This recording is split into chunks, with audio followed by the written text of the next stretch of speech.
Welcome to the enchanting world of Bella Brown's historical Western romance. I'm delighted to share this journey with you today. Before we ride into the story, if you enjoy these narrations, please consider subscribing to this channel.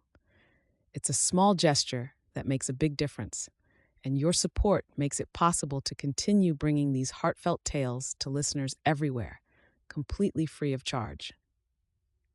Now find yourself a comfortable spot, close your eyes if you wish, and allow your imagination to travel back to the American frontier, where adventure and romance await. This audiobook presentation features His Hopeful Bride by Bella Brown, all rights reserved. I should have listened to my father. The thought popped into 10-year-old Duncan McCafferty's head, just as the freezing, foaming waters of the creek closed over his head. He'd been convinced that the drop off the waterfall wasn't that far, and when the other boys had shaken their heads and moved away from the cliff edge, declining the dare, Duncan knew that he couldn't back down. So he'd flung himself off the top, hollering like a fool. Only once he was over the ledge and falling, he knew he'd made a mistake. He'd not known pain like it when he'd struck the water, and no matter how hard he pulled, the thundering waterfalls pushed him further into the plunge pool, as the murky waters churned him around and around. Duncan looked up and could see the clear, sunny skies that were blurred through the water. The sun had been warming his skin moments before he'd bragged to his friends that jumping from the upper part of the falls was only for the brave. "Papa won't even know that I'm here," he thought desperately, his lungs burning as he kicked and kicked, impotently reaching for the sky. He recalled his father now, his stern tone that was made all the harsher sounding with his Scottish brogue, forbidding Duncan from swimming near the falls. "Yer need your head knocking through if yer go up there at this time o' year, ye wee dauber. Wi' all the rain we've had, that water'll be colder than a witch's grave, and twice as fast as normal. You stay away from there, Duncan." He'd wondered if his father even knew how to have any fun, as he was always forbidding Duncan to do anything, calling him for a fool every day. He was always telling him what to do and forever forbidding him to go off with his best friend, Clem Liggett. "That boy will be the death o' yer, you mark my words. Him and his duty family are rotten through to the core."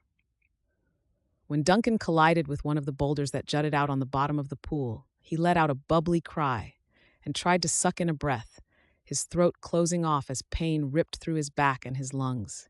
Fear, cold and unforgiving, was like a vice on his mind. Then he felt the rush of water past him and felt as something grabbed his arm, gripped it, and pulled him out of the purling waters, up and up until his head burst through the surface. Spluttering and coughing, he felt the arm encircle around his chest. "Pull me, lads. I got him." Clem. Duncan felt the tug of his friend and feebly kicked his legs to help, feeling the rough rocks as they banged against his heels. Clem dragged him further up the riverbank to safety. Duncan rolled over and promptly threw up the water he'd swallowed, his eyes streaming with the effort. Gasping, he looked up and met the gaze of Clem, his dark hair plastered to his skull. Clem grinned, his breath coming out in little puffs. Duncan collapsed onto the shoreline, belly down, his breath sawing in and out of his lungs. "I will never take breathing for granted again," Duncan muttered, watched as Clem fiddled with the knotted rope around his abdomen. "Idiot." Clem shook the water out of his hair, held his hand out for one of Duncan's other rescuers to haul him to his feet. Once upright, he ruffled Duncan's head, then pointed to the deep laceration on Duncan's back. "You won't be able to explain that one away to your father quite so easily as to why you're so wet." "I don't even care right now," Duncan huffed. "You saved my life." Clem nudged him with his foot. "Yeah, well, one of these days I'll come collecting. Get up now, in case something scents that blood, and then we'll all be in a world of trouble." Duncan pushed to his feet and slung his skinny arm around his best friend's shoulders. His father was wrong about Clem Liggett. He was good and decent, through and through. Chapter 1. To my dearest friend Lennie, I received your letter yesterday and have read it what must be more than 10 times already. Reading it filled me with a sense of longing for those nights when we would sit and whisper under our blankets in the darkness before one of us gave way to sheer exhaustion and slept. I should love to see you in your new dress that you made, and hope that you enjoyed accompanying the family to the huge ball. Mirabelle sounds as if she hasn't changed, though. I, for one, do not miss that part of my old life. How is my husband, you ask? Well, as you know, it was strange at first. Two strangers stood in that drafty church when the snow fell outside, making promises in front of God. But he is a man of his word, good, decent, and hard-working. He hasn't yet raised his fists or his voice, though I'm sure if he should try, I should raise my own voice right on back. Ranch life is busy as it ever was with my pa, though working in the big house back in Maryland has made me forget much of it. It's mostly coming back. We have fields of wheat growing and sheep on the higher grounds. My husband was looking for men to help with the birthing, and you could imagine his face when he saw his new mail-order wife in the stable, having delivered 2 lambs whilst he was away tending to the flock. So now he is delighted to have an extra set of hands, and I am pleased to prove to my worth here. It was quite fun to see the look of admiration that he sent my way, and certainly beats the temper tantrums of Miss Mirabelle Kennedy. The lands are so beautiful here, more so now the snow has begun to melt. In fact, I would say that I love my life here. It's almost perfect. What would make it complete is to be able to see you, my dear friend, and share some of this with you. I implore you to consider picking up the Matrimonial Times and finding yourself a good husband in the Wyoming Territory, as I did. If he turns out to be a good man, then all is good. And because I know that you'll be thinking of the worst-case scenario, if he's a rotten thug, then you can run away to me and we can live together once again. Please, please, I miss you and long to hear from you, so write back with the news I want to see. Your friend, Ruby Pike. Little Ranch, Wolf Canyon, Wyoming Territory. Lenora Thorpe traced a finger over the words of her companion, a small smile playing over her mouth. She could almost hear Ruby's excitable voice come through the paper, and she was struck with a huge sense of longing to burrow under the blankets and whisper about their hopes and dreams, as they had done on many a night before Ruby had chosen to change her destiny and write to a stranger hundreds of miles away. It pained Lennie that Ruby had taken that leap into the unknown. She could never be that brave. The bedroom door opened, and the newest housemaid slipped through the space before she closed the door behind her and leaned back on it with a heartfelt sigh. Lennie watched the young girl. Frustration etched across the marred brow and sent her a sympathetic smile. "Dare I ask how it was?" The maid, Peggy, opened her eyes and shook her head. "You were right. She's utterly impossible to please." When the young girl's eyes began to fill with tears, Lennie patted the space on the bed next to where she was. "Come and tell me all about it." Peggy sniffed, used her sleeve to wipe her eyes as she walked over and sat next to Lennie. "It's my own fault.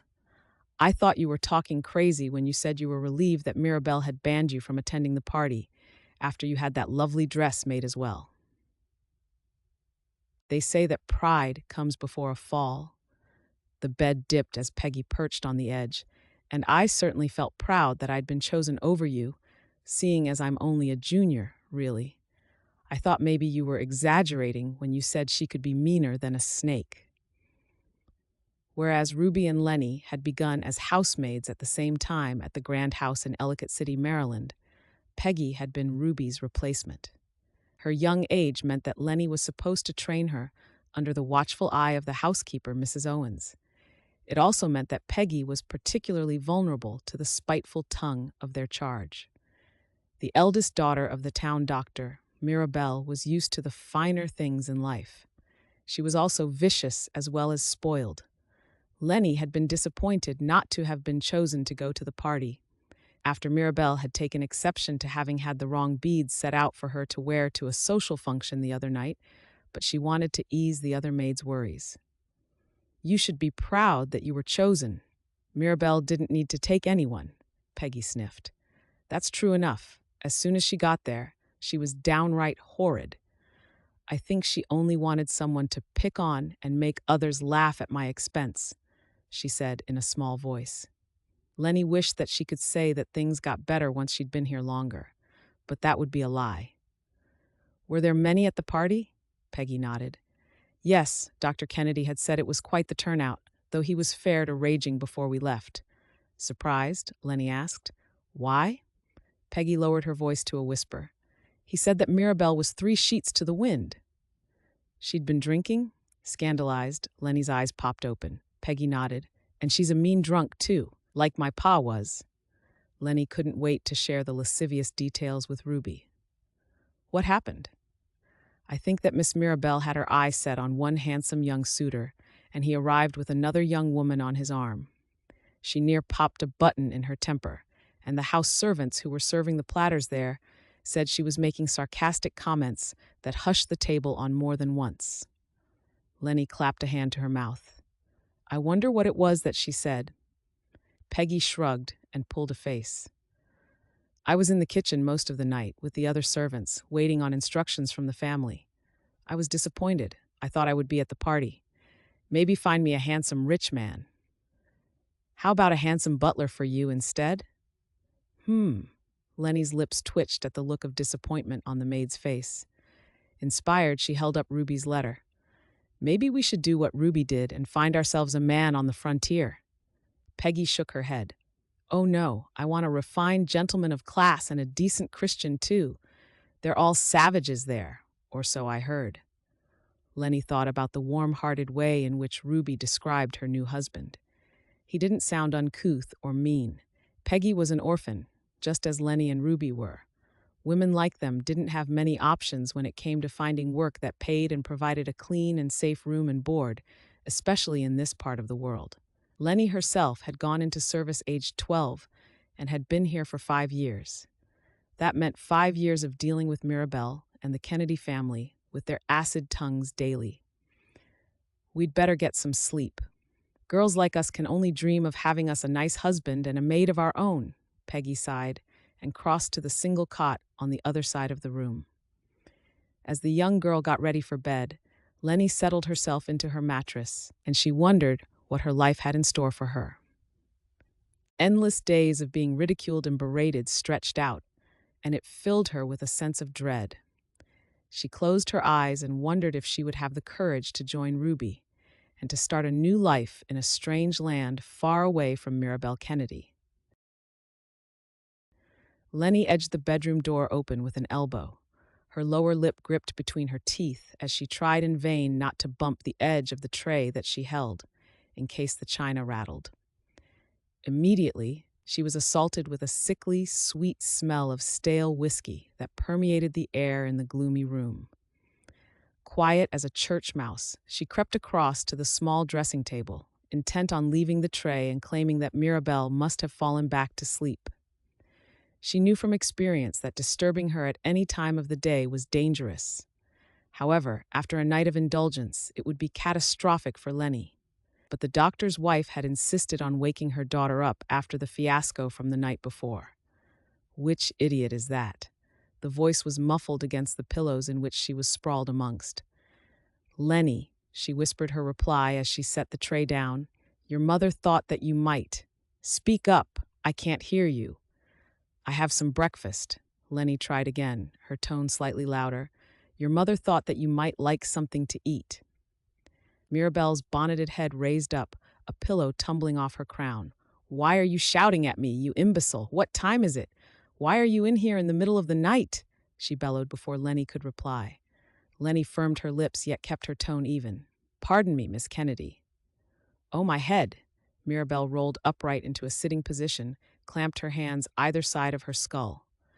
I'm sick, and you're in here shouting at me. I wasn't, Miss Kennedy. I was just... Are you calling me a liar? Bleary eyes sent her an accusatory look. You're such a dimwit. Give me a drink now you're here. I'm thirsty. Lennie turned to the tray and set out a cup into a saucer, added a fragrant-smelling tea. By the time she was walking back with the cup full, Mirabelle was sat against the pillows, watching Lennie's progress keenly. Lennie knew to keep her head down and her mouth shut when she was in this foul a mood. She needed to clean and set the fire in here, as well as getting an outfit picked out for her before she helped Mirabelle get dressed and ready for the day. She pulled her lips back in a small smile when she reached the side of the bed and risked a quick look at the other woman. Mirabelle didn't move, just kept looking at Lennie, her eyes glittering. "I'll set it here for you, then you can drink it when it's cooled a little bit." Lennie put the cup down on the nightstand. "Should I give you some time, or would you like me to set out your outfit for today, Miss Kennedy?" Mirabelle looked ahead and pouted. "I went to that party last night and was humiliated, Lennie. That wretch, Miss Mills, was draped over my Mr. Walker. He pretended not to notice me. Me." The last word was screeched out. "Oh, how I want her to shrivel into an old woman and bear him no children." Lennie rolled her lips inwards to prevent the gasp of horror from escaping. She wasn't sure how to engage her, knowing that anything that she said in response to such a ghastly comment would no doubt be wrong in this situation. She looked to the door to make sure it was closed in case her mother or one of the other house servants heard her speaking in such a dreadful manner. "I don't even know why I'm asking you. Look at you. Who in their right mind would even look twice at you?" Mirabelle curled her lip. "You probably think that I deserve to be disgraced, so. I can see it in your eyes." Lennie shook her head. "Of course not, Miss Kennedy. Oh, stuff your platitudes. I don't even want to look at your ugly face. Send that other girl in. She can dress me today. At least she smiles when she works. You're so ungrateful." Lennie bowed her head and stepped back. "Of course, right away." She heard the chink of the china cup being lifted, and moments later, just as her hand touched the doorknob, pain radiated from the center of her back, followed by a deep, burning sensation spreading down the clothing that covered her skin. Lennie cried out and looked back to see what she had been hit with. The china cup lay empty by her feet, the remnants of the hot liquid leaking out onto the carpet. Tears stung her eyes as she looked at a grinning Mirabelle. "Whoops, cup slipped," she giggled gaily. Wordlessly, Lennie left the room, walking stiffly down the hallway, down the stairs. And she knew then that on her next day off, she would go and buy a copy of the Matrimonial Times. It didn't matter who the man was. Anyone would be preferable to the heinous young Mirabelle Kennedy. Enough was enough. Chapter 2. Duncan McCafferty swung the hammer, driving the fencing post home with one last hit. He set the hammer on the ground and arched his back. The grizzled brown face of Hoyt split to reveal a row of yellowing, gappy teeth. "You're out of practice, son." Duncan pulled off his hat and used a rag to mop sweat off his brow. He scooped back the tangle of blonde hair and grinned at the old ranchman. "Ain't that the truth? Never mind, you'll soon get back in the swing of things. Now you're home. Home." It felt alien to him still, though it was coming up to 2 months since he'd ridden up the drive of Two Pines Ranch during the dark of winter, the road dormant beneath thick snow and ice. He'd found his family floundering and the ranch in disrepair, and he didn't think he'd ever get over the feelings of guilt that had swamped him. Along the fence line, Duncan could see the rest of the team of hired hands he'd brought in to build the line. Hoyt followed his line of sight. "You're sure this is a good use of our manpower?" The old ranch hand had been on the farm, working the ranch for as long as Duncan could remember. As his father's right-hand man, he still held on firmly to how Banner McCafferty had done things. Duncan squinted his eyes against the watery sunlight filtering through the clouds as he took in the surrounding area.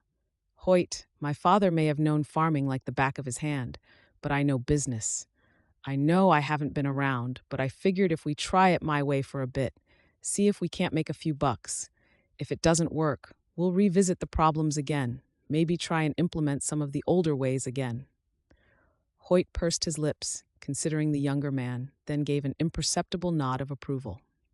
Duncan settled his hat back on his head and caught the other end of the fence post that Hoyt picked up. He guessed it must be difficult for many of the men who'd worked for Banner.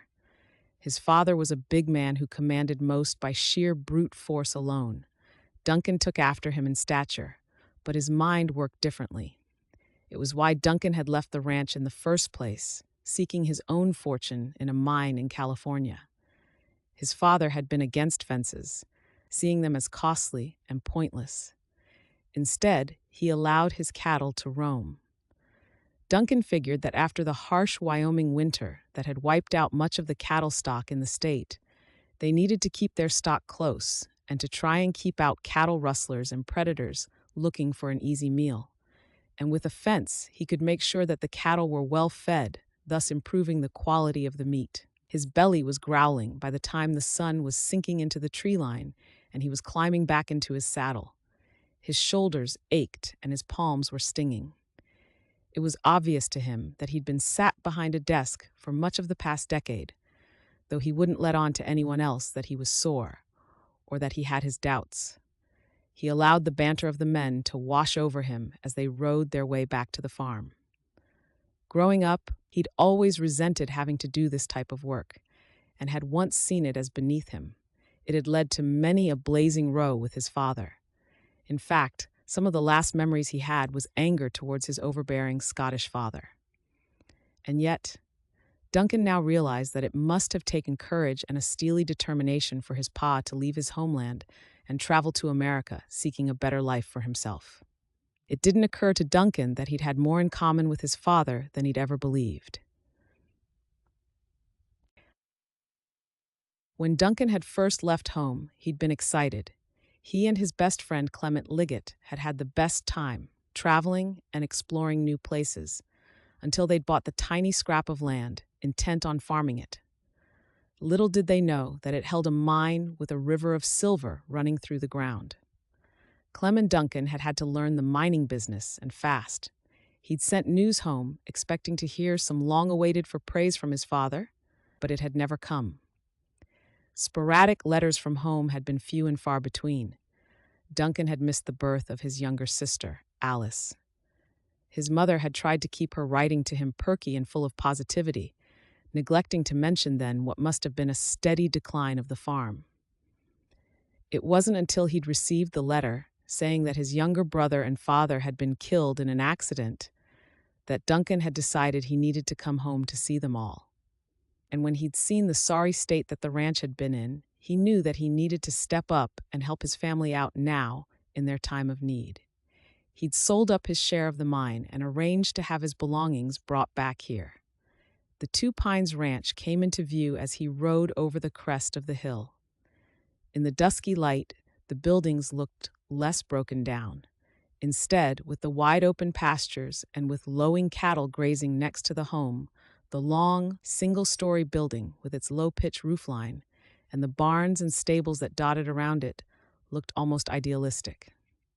A curl of smoke drifted out of the chimneys from both the bunkhouse and the ranch, and his belly gurgled at the thought of what his ma had prepared for them all for that day. "Have you ever seen a prettier sight?" Hoyt asked him, and the horse he sat astride turned into the yard, knowing the way home without having to be guided. Duncan lifted the corner of his mouth. He wasn't sure what he felt when he looked at the ranch yet. He'd been so focused on dragging the place into productivity, plowing all of his energy into surviving, that he'd not yet considered the implications of giving up his own hopes and dreams. In California, he'd been at a point in his life where he'd been considering his future, a family, a wife, putting down roots of his own. Then, he'd received the letter that had changed all of that and brought him home. "You want one of the men to take the horse, rub it down for you?" Duncan shook his head. He knew the fastest way to gain the respect of these hardened cowhands was to get his hands dirty, even down to the small tasks of ensuring his ride was fed and watered after a long day. "I got it, thanks though." When he stepped in through the front door half an hour later, he was ravenous. His mouth filled as the homely scents of roasted meat permeated the air. There were definitely some things that he had truly missed, he thought, as he hung his hat and coat up on a hook on the door. His ma's cooking. His mother turned from where she was stood at the stove. "Well now, isn't that good timing? You must have known what time your supper would be ready for you." Duncan guessed she had been looking out the window for the returning crew, rather than it be sheer coincidence, but he played along anyway. "Not really, Ma. I could smell it from way across the fields. And it smells delicious." He crossed to where she was stood and leaned down to press a kiss to the top of her crown. "Did you finish what you needed to?" "We did. I know that you weren't keen on putting fencing in, but I believe it will help." His mother had aged gracefully in the past decade, though Duncan suspected It had been more in the short time since losing her husband and youngest son together. His gut clenched at the thought of her trying to hold everything together whilst in her grieving state. "We can but try." She lifted a shoulder and turned back to the pan on the stovetop. "Take a seat now. I'll bring this all to the table. Alice, come fetch this sourdough." Alice, who had just turned 9, tended to eye her eldest brother like a startled rabbit. It pained him to think that they were kin, but still strangers. Duncan used his height and breadth on occasion to intimidate some men, though now he wished that he was fine-boned like his mother, if only to get his single surviving sibling not to fear him. "Yes, Ma." She darted across the open-plan space, giving Duncan a wide berth. "Shall I help you?" he offered kindly. Alice shrugged, studiously keeping her head down. "If you like," she murmured. Duncan obliged, assisting Alice to finish setting the table, whilst racking his brains with trying to think of a way to connect with her. She'd lost her one big brother, and he'd been replaced with a giant man who was a stranger to her, who was then changing all that she knew about. No wonder she was like a fish eddying in a storm. After they had sat and said grace, Duncan devoured the meal. Then he leant back in his chair and rubbed a hand across his straining belly. "Ma, that was delicious." Rose McCafferty sent her son a grateful smile. "Of course, that's my job around here. It was always your father's favorite, too." Duncan's expression sobered at the mention of his father, saw the disturbed emotions mirrored in his mother and sister. They needed something to pick them all up, something different to focus on. Inspired, he looked to Alice and said, "I need your help, little sister." Color effused Alice's cheeks, and she froze when all the attention became focused on her. She slowly resumed chewing. "Would you like to help me?" When she gave a little nod, Duncan sent his mother a wink. "I've been thinking for some time about finding myself a wife. I think I'm at that time in my life where I could offer a good woman a decent home. I have some of the money left over from the mine, with the rest of the payments still due to come, and I'm not getting any younger." Rose's brows met. "Really? There aren't many women in the state that are available or single, Duncan." He spread his hands. "That's why I need Alice's help. I was thinking about finding a catalog woman. Mama tells me that you read a lot and that your writing is very neat, Alice, and I was wondering if you'd like to help me? I need some help thinking what a lady might like to hear about."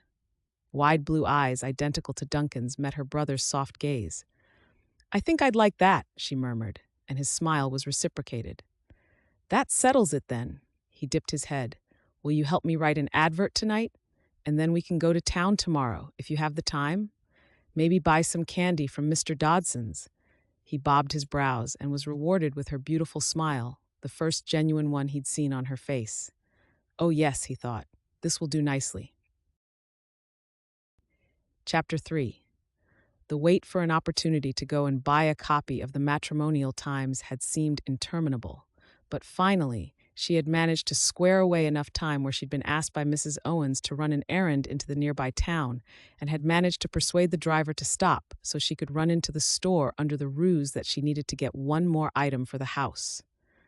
Then she'd had to wait for a quiet time where she could browse the adverts in peace, whilst keeping half an ear out for the service bell and for other servants.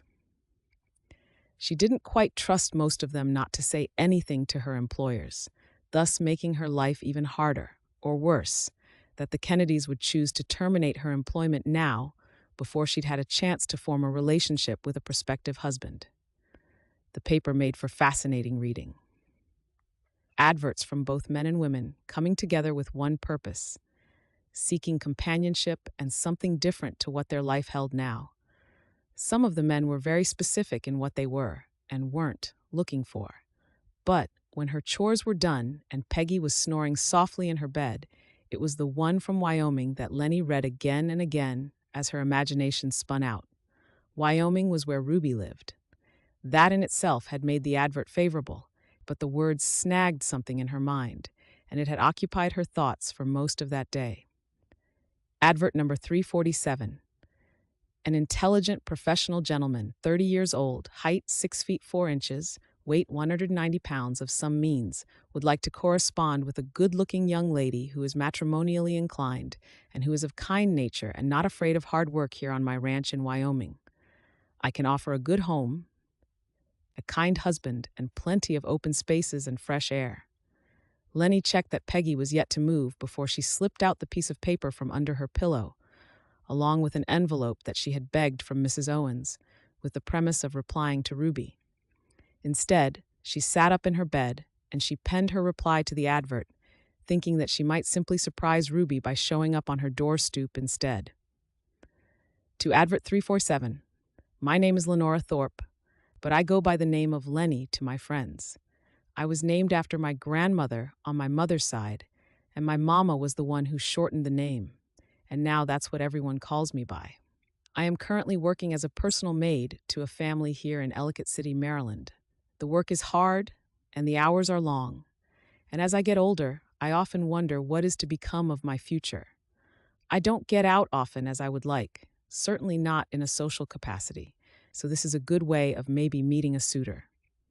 You are the first advert I have responded to, mostly because I have read a little about the beauty of the state of Wyoming from my friend who has made a life for herself and her new husband in a place called Wolf Canyon. I'm sure that you will have had many respondents to your advert and will be happy to reply should you choose to do so. In hope, Lennie Thorpe. She addressed the envelope to the office stated in the paper, added a stamp, and as she climbed back into her bed, she wondered how she could get it to the post office. She fell asleep dreaming of a future, of seeing Ruby, and of all the possibilities that one reply could bring her. She'd almost given up hope on ever hearing back from Advert No. 347 as the days stretched into weeks and beyond. Every day, the little bubble of hope shrank, slapped back by harsh words from either Mirabelle or from her mother. She considered writing to another of the adverts and was wondering how she could get to town to buy a supply of paper for herself when one day Mrs. Owens pinned her with a look as she walked into the kitchen. Prosody report.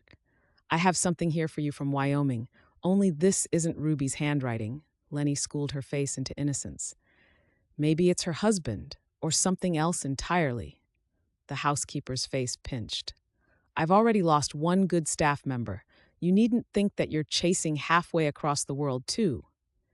And leave this paradise? She quipped cheekily, and then had to snatch at the letter and duck against the incensed look being aimed at her, as she mumbled an apology and fled the room. She hid in the storage shed in the backyard, breaking the seal on the envelope as she slid the single sheet of paper out, unfolded it, and began to read. To Miss Lennie Thorpe, I hope that this letter finds you in good health. It appears that the letters took some time reaching here due to a mix-up at the office, as I received several responses to my advert at once, after almost giving up that I would have any, so please accept my deepest apology. You didn't mention how you look.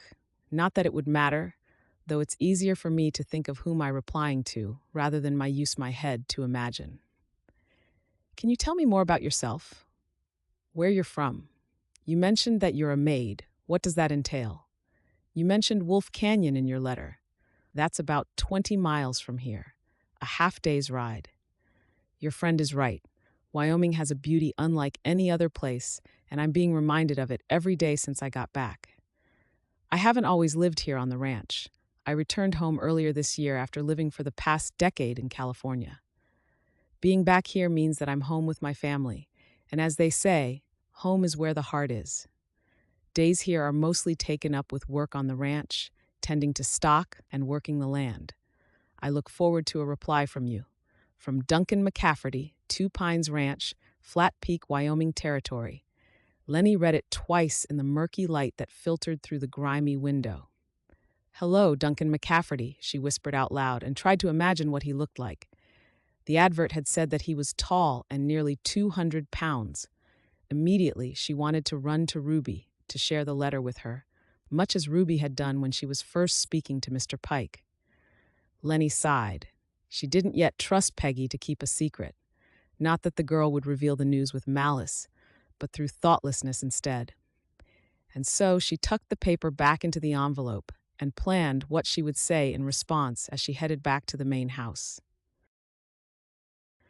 To Mr. McCafferty, I too had almost given up on a response, though yours ended up being the only advert that I had written to. Paper is expensive, and I don't get much free time away from my duties here at the house. I will answer your questions posed in the letter as best as I can. I have dark brown hair and brown eyes that can look lighter sometimes. I'm not sure if you would say I was pretty. I don't want to sound too egotistical when I'm trying to start a friendship with a stranger, though I've not been told any different either way, if I'm being honest. I was born here in Maryland, though my papa was killed on the railway when I was young, too young to remember anything about him. I've been in service since I was 12, working here at the Kennedy house. My daily duties these days are working as a personal maid for the eldest daughter of Dr. and Mrs. Kennedy, and that includes tending to her needs, helping her dress, washing, and the likes, as well as mending and washing her clothes, and accompanying her should she wish to go out as a chaperone, although I am younger than she is. I also do much of the household tasks, setting fires, scrubbing, and cooking where needed. Before here, I lived for a time with the pastor and his wife. My mama died when I was 9, and I found myself all alone. Luckily, the good pastor took pity and kindly gave me food and shelter. His wife, Mary, taught me to read and to write, having no children of her own. She called me a quick study, which I found out to mean that I have a good brain and pick up things quickly. There I go, sounding egotistical, when I really don't mean to be. Mary found me work at the Kennedy's grand house just outside of the local town, and that's how I came to be here. What about you? You mention a family, though haven't included any details. You say that Wolf Canyon is 20 miles away, and whilst I'm quite skilled in most areas of the house, I have never ridden a horse. I have only been in a carriage. I thought I should mention this to you, seeing as you're looking for somebody suitable to live on a ranch, and I would not like to mislead you in your quest to find a fitting wife. I shall endeavor to post this letter as soon as I can, though it may take a while before I can slip out of the house. From Lennie Thorpe, Ellicott City, Maryland. Chapter 4. This one, Alice thrust the sheet of paper under his nose, breaking his concentration from the mountain of paperwork he still had to get through. Duncan leaned back, taking the paper from her to get a better look. He raised a brow. Really? Alice nodded firmly, eyes steady. Why her, out of all the replies we've had? Duncan had been overwhelmed with the response from his advert, from single mothers seeking a better life for their young children, and older women looking for a man of means to live out their twilight years with. He glanced over the writing, recalling vaguely the contents of the letter after he'd given up trying to cull the wheat from the chaff and turned the task over to Alice. She's a hard worker. Mama said that maids have to work long hours, so she wouldn't be afraid of getting dirty. She also said that once she's dead and gone, you'll need someone to darn your clothes, and this girl has those skills, though I told Mama that I could help with that too. Duncan's lips twitched. And what would happen to my socks when you're off mending your husband's clothing? Alice frowned at him. I'll still be living on this ranch, silly. Charmed, he chuffed out a short laugh, pleased that his idea to employ his little sister meant that at least she was warming to him. That so? Uh-huh, she replied. James said that he would build me a house on the ranch so that I would never leave him. Duncan sighed at the mention of their brother, and dropped the piece of paper on the desk as he reached out and covered her tiny hand with his large tanned one. Then that is what we shall do. This is as much your home as it is mine. Besides, I like having a little sister to keep me in line. Her blue eyes twinkled, unshed tears making them gleam more. You do? Sure. Duncan squeezed her hand. Do you miss James terribly? The tears filled her eyes, and she bobbed her head. Sometimes I forget that he's gone, and I think of something I want to tell him. James had been 18 when he died, and it tore Duncan up to think that he hadn't been here that day, that maybe he could have helped, saved him, or maybe them both from what had happened. I know that it was peculiar having a man you didn't know move in and take over, but I'm still your big brother, Alice. If there's ever anything you need, you only have to ask. She sniffed, dashed the back of her hand to her eyes. James said that you were nice, that he missed you when you left. And I missed him. It was lonely being out in California, away from you all. We weren't allowed to talk about you. If anyone mentioned your name, Papa would get angry. And Ma said that it was because he missed you the most. Duncan couldn't be sure if that was true, or just his mother trying to excuse his father's ornery behavior over his errant firstborn son, though he wasn't going to disabuse Alice of her memories of her father. He looked back to the neatly printed writing of the letter, saw it signed Lennie. She was the orphan, wasn't she? Since she was 9, Alice confirmed. And that was the reason why Alice had chosen her, thought Duncan. Okay, well, what should I write back? Alice screwed up her face. You can write, you don't need me to help you. Ah, that's where you're wrong, Miss McCafferty. Duncan lifted the ledger books, let them drop. I have the brain of a banker, not the heart of a poet, and that, I believe, is what is needed to woo a lady as charming as Miss Lennie. He checked the last name at the bottom. Thorpe. Alice let out a long-suffering sigh. Fine, though I'm not writing anything about the breeding season in here. Those are not the kind of details that will find you a lady. Duncan roared with laughter and fell a little bit more in love with his little sister. Dear Lennie, your letter arrived promptly, no doubt, expedited by the unseasonably fair weather that we've been having recently here in the territory. You will hear the locals say that we have only 3 seasons here in Wyoming: July, August, and winter. That's the truth. So, we must make hay whilst the sun shines, before it all disappears under a layer of deep snow once more. I say this to prepare you for the inclement weather. It can make life tough, though we do adapt. I feel I should mention how I look. I have blonde hair and blue eyes, the same as my mother and my little sister, Alice. I do have the stature of my father. He was a giant of a man, as tall as he was broad. He was killed last winter in a dreadful accident, along with my younger brother James. I came home for the funerals and saw that my family needed me here. I swiftly made arrangements to sell my share of the mine that I owned with my childhood friend and then stayed on here. Even before I made the choice to come home, I'd been thinking about finding a good woman to share my life with. So, if you were to come here, you would be sharing our modest ranch house with my mother and Alice. You speak of having difficulty in obtaining paper to reply. Tell me about the conditions under which you work. Are they a good Christian family? I must go now. The life of a rancher seems to know no ends. From Duncan McCafferty. Dear Mr. McCafferty, I know a little of the Wyoming seasons from my good friend Ruby. You may remember I wrote about her in my initial letter to you.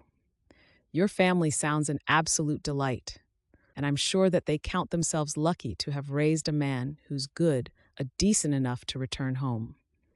Family is very precious, and so is life, a gift given to us by the good Lord, and something that I believe we should give thanks for every day. Have you ever visited Maryland? Whilst it isn't the extreme winter that you can experience, we do have our fair share of wintry climates. The Kennedys are a Christian family, and they've been honorable and wholesome for the most part, though I do not wish to stay here any longer than I must. I feel like I am being most improper saying this, but my young mistress, for whom I work with, has a streak in her that is given to be cruel on occasions.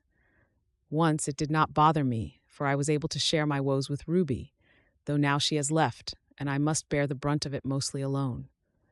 There is a new maid here, though she is young and does not yet see things through eyes that are more knowledgeable, which I feel comes with age. How old is your sister Alice? Tell me more of her. What do you like to do when you're not working? Do you do anything for pleasure? I like to read and to sew when the mood takes me and time allows. My mother taught me to crochet, though it's a skill that requires much concentration and I do become frustrated so. I shall let you continue on with your day now and am looking forward to your reply, should you choose to do so. From Lenore Thorpe. Dear Lennie, I must ask, as you have been on my mind since I received your letter the other day, are you corresponding with any other man right now? As I don't wish to become too invested, only to find that your interest lies elsewhere. I feel that your letter was perhaps kinder about your young charge, Miss Kennedy, than she is in real life, as you don't wish to seem ungrateful. That said, I might be reading between the lines and finding trouble when there is none, though I do not like to think of someone being cruel to another young person in their employ. I have 8 men who work for me. Some of them have their families on site, which means that there is a growing community of female companions for you, should you decide to join us here. Alice is 9 years old and will be another year older when the leaves start to turn. I wasn't here when she was born. In fact, the day I met her was when I came home, to find her and my mother at a complete loss, like a rudderless ship in the ocean. I've tried my hardest to be a big brother to her, and I think that we are beginning to make progress in a sibling relationship. She even helped me pick out your letter. She chose yours out of all of the ones I'd received. Since returning home, I haven't had many opportunities for any leisure activities. I'm afraid the ranch had fallen into quite a state of disorder. I believe my father was suffering from ill health, though again, I am only surmising from the offhand comments made to me since my return by ranch hands, locals, and my dear mother. Before I came home, I was partial to a card game, though don't let my mother know. I'm sure she'd have a wild imagination and think me a gambling fiend, which of course I am not. I have read, but mostly, I like to take my horse out and ride the lands locally. I'd forgotten how simply breathtaking the land here is, like my own small piece of glory to admire and to nurture. I can easily lose hours of daylight by riding and watching and planning how else I'm going to take the business forward to try and preserve the jobs of my hard-working hands and secure the future of my family. Please don't worry or think that I would not be an attentive husband, though maybe I am overstepping the boundaries here with you. And if that's the case, then I apologize. I have included a sheet of paper and an envelope in this package to try and make things easier for you. I look forward to hearing from you also, Duncan. Dear Duncan, it pleases me no end to hear that you have been thinking of me, as you have been on my mind too. In fact, for every waking moment when I am not reading your letters, I live in hope that you are thinking of me too. It warms my heart to hear of a man as kind as you seem, thinking of a simple maid like myself. And please do not think of my heart untrue. I meant what I said. I am only replying to one man, the first advert I chose, and now the only man who I can think of. So rest assured you can invest in me, and I won't reject it further down the line. I am very grateful for the paper, as it has meant that I can reply sooner, though I'm not sure when I can slip out and post this. You say that you thought I was being polite about Miss Kennedy and the family, and the answer is yes. I do not want to appear ungracious to you, but your assumptions on me telling something by omission were correct. I don't think it's right to bite the hand that feeds you, as my mother used to tell me, so I tempered my response about the family. The doctor is nice enough, though he is busy and away from the home a lot. Mrs. Kennedy and her children live off the fat earned by the doctor, and really don't seem to appreciate how grand an existence they can enjoy because of him. Jobs in these parts are rare, more so for an orphan like me. The family are in the middle of their social calendar, so the days are filled with endless repairing things and preparing for parties at various grand houses or having guests to dinner whilst Miss Kennedy is courted by suitors. This is on top of my duties of training Peggy and other cleaning. So do not fear when you ask if I am used to hard work. I'm sure I should love to see the property you speak of, though your pretty words bring it to life in my mind, and I spend a fair chunk of the day imagining you, even when cleaning out the fire grate. Please pass along my heartfelt thanks to Alice. It sounds like I owe her a great deal, as I'm sure a man as good as you had the pick of your replies. Also send love and prayers to your mother in her grief. I know what it is like to lose and to grieve. Blessings to you all, Lenora. Chapter 5. Duncan had grown to look forward to the times that he spent with Alice, not just because he was usually driving them to the local town to pick up his post, but also because his sister was just a delight to spend time with. He could see why James had wanted to keep her close.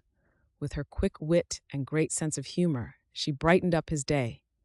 He was driving them home, the buggy bumping over the tracks worn into the long dirt roads, as Alice quietly read the latest letter from Lennie.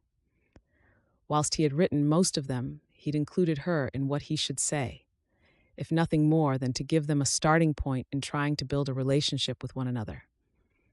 His hands rested between his knees, the reins loosely across his hands as the horses made their way home. He took in the vista before him, the gray mountains, topped with clouds that hid the peaks, the deep green of pine and Douglas fir trees that climbed up the base.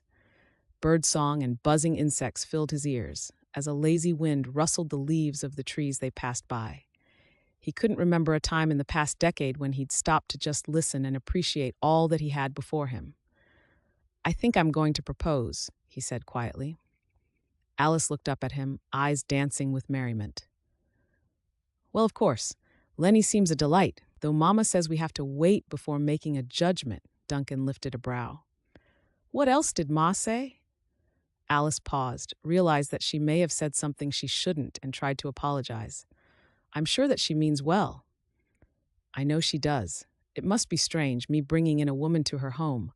I figured if they can't get along, we can just build another house and live there." "But won't that cost money?" Duncan nodded, steered the buggy into the driveway of Two Pines Ranch. "Yes, it will, but I'm hoping that when the final payment comes through from the mine, it will give me a much-needed injection of money. Then I can carry on with what I have planned." He glanced at her. "I can show you what I plan on doing if you like." "Me? Why not?" "Because I'm a girl." Alice frowned at him. "My husband will provide for me. I just need to keep the house in order and take care of any children that we are blessed with." "But what if something were to happen to that husband and he left you all alone? Wouldn't you like to know that you're able to carry on, even without the protection of a man?" Alice gave her brother an incredulous look, followed by a small nod. Maybe Mama could have managed better had Pa shown her. "Don't worry, little one." Duncan put an arm about her body and hugged her to him. "I don't plan on going anywhere and leaving either of you alone just yet." "That's okay then," she replied. "And you're all right as big brothers go." The day had long since settled into darkness, and the house was silent. Duncan closed the last of his accounts books before pulling out a sheet of paper. Outside, a wolf howled, and one of the yard dogs set up a racket of yaps in response. Duncan paused to listen. Then, when all fell silent again, he took up his pen and wrote out the letter he'd spent most of the day composing in his mind. "My dearest Lennie, I write this at the end of a long, tiring day. The night is pitch black, with not a star in the sky, and yet I sit here filled with a light heart and with faith in what may be as my mind is consumed with thoughts of you. I'm not sure how it is that I can feel this way about someone that I am yet to meet in person. Yet I feel that I can tell you anything, and as if I know you well already. Purse rent. Whilst I don't believe that a life together will be one without some bumps in the road, I am hopeful that together we could overcome anything. I pray that you have been as open and honest with me as I have with you. And keeping that in mind, I would like to ask if you would consider traveling here to Wyoming Territory to become my wife. I have the means to give you a good life, if not always comfortable, as it is a simple abode in the wilderness. I say this to be honest with you, so that you will have no shocks here. I am including a money bond in this. I am sending this so that you may use it to travel here without delay if you choose to accept my proposal. If you do not feel the same as me or have any misgivings, then please accept this as a token of my thanks and gratitude for helping me establish a rapport with Alice that was sadly lacking before. Should you choose not to accept, then I would also ask that you let me down gently, as I have come to think of you fondly, but I will accept your answer and bid you a farewell, for I would not wish to continue correspondence without being able to look upon your sweet face just once. Yours, in hope, Duncan McCafferty. Chapter 6. Lennie's mind ran with the ever-growing list of tasks that she had left to do that day. She hurried along the dark passageway when she heard the housekeeper, Mrs. Owens, call her name. She stopped and retraced her steps, and found the older woman sat in her little pantry. The room was compact, and every available bit of space crammed with items that she needed: accounts books, mason jars filled with pickles and jams, wines uncorked and waiting to be filtered through muslin cloth in preparation for this evening's dinner. Mrs. Owens had salt and pepper hair wound up into a firm pleat and a set of eyeglasses resting at the end of a beaky nose. She was peering over the tops of the rims, her expression grim as she waved Lennie in. "Are you busy?" "Yes, but I can help you if you need something." Mrs. Owens leaned back in a chair that creaked in protest under her rotund weight and sighed. "And this is why I don't want to lose you. You're just too good." Lennie frowned, glancing back at the door, then shut it when Mrs. Owens indicated her to do so. "What's wrong?" "I know these letters that you've been receiving are from an admirer." Ruby had the same type of thing coming through, when she'd not ever received any letters before. She also had the same dreamy look on her face whenever she thought people weren't looking. Lennie couldn't help her lips lifted at the corners as thoughts of Duncan McCafferty popped into her mind. Yes, they're from a man, a good one, by all accounts." Mrs. Owens arched a haughty brow. "They always start out that way, Lenora. Believe me." She pushed the small, square envelope across the desk. "That arrived this morning. Look, I just wanted to thank you. I know that the Kennedys aren't the easiest family to work for. I've seen what Mirabelle has put you through. Certainly most of the street has heard her when she's in a fully fledged outburst, and yet you've carried on regardless of how she's treated you." Mrs. Owens fiddled with items on her desk, aligning them so they sat alongside the blotter. "It's been noted by me, if no one else. I want you to know, should you decide to leave, that I would be happy to provide a recommendation, even if the family won't. Okay?" Lennie stared at the formidable woman, who'd ran the team of servants with an iron fist. With her regimental style of working, snapping clipped orders to them as youngsters, and yet she was as close to any mother that she'd known in the past 5 years. She wasn't a cruel boss, just firm and demanding. Lennie wondered just how much of the pressure that came from working for a family that were inclined to histrionics as much as the Kennedys were ended up being shouldered by housekeeper. Lennie gave her a smile.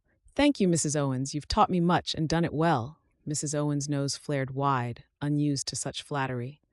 "Well, now, girl, get and finish your duties. They won't get done by themselves." Lennie darted to the door. "Wait." When she looked back, Mrs. Owens held up Duncan's letter. "This one feels weightier than the rest.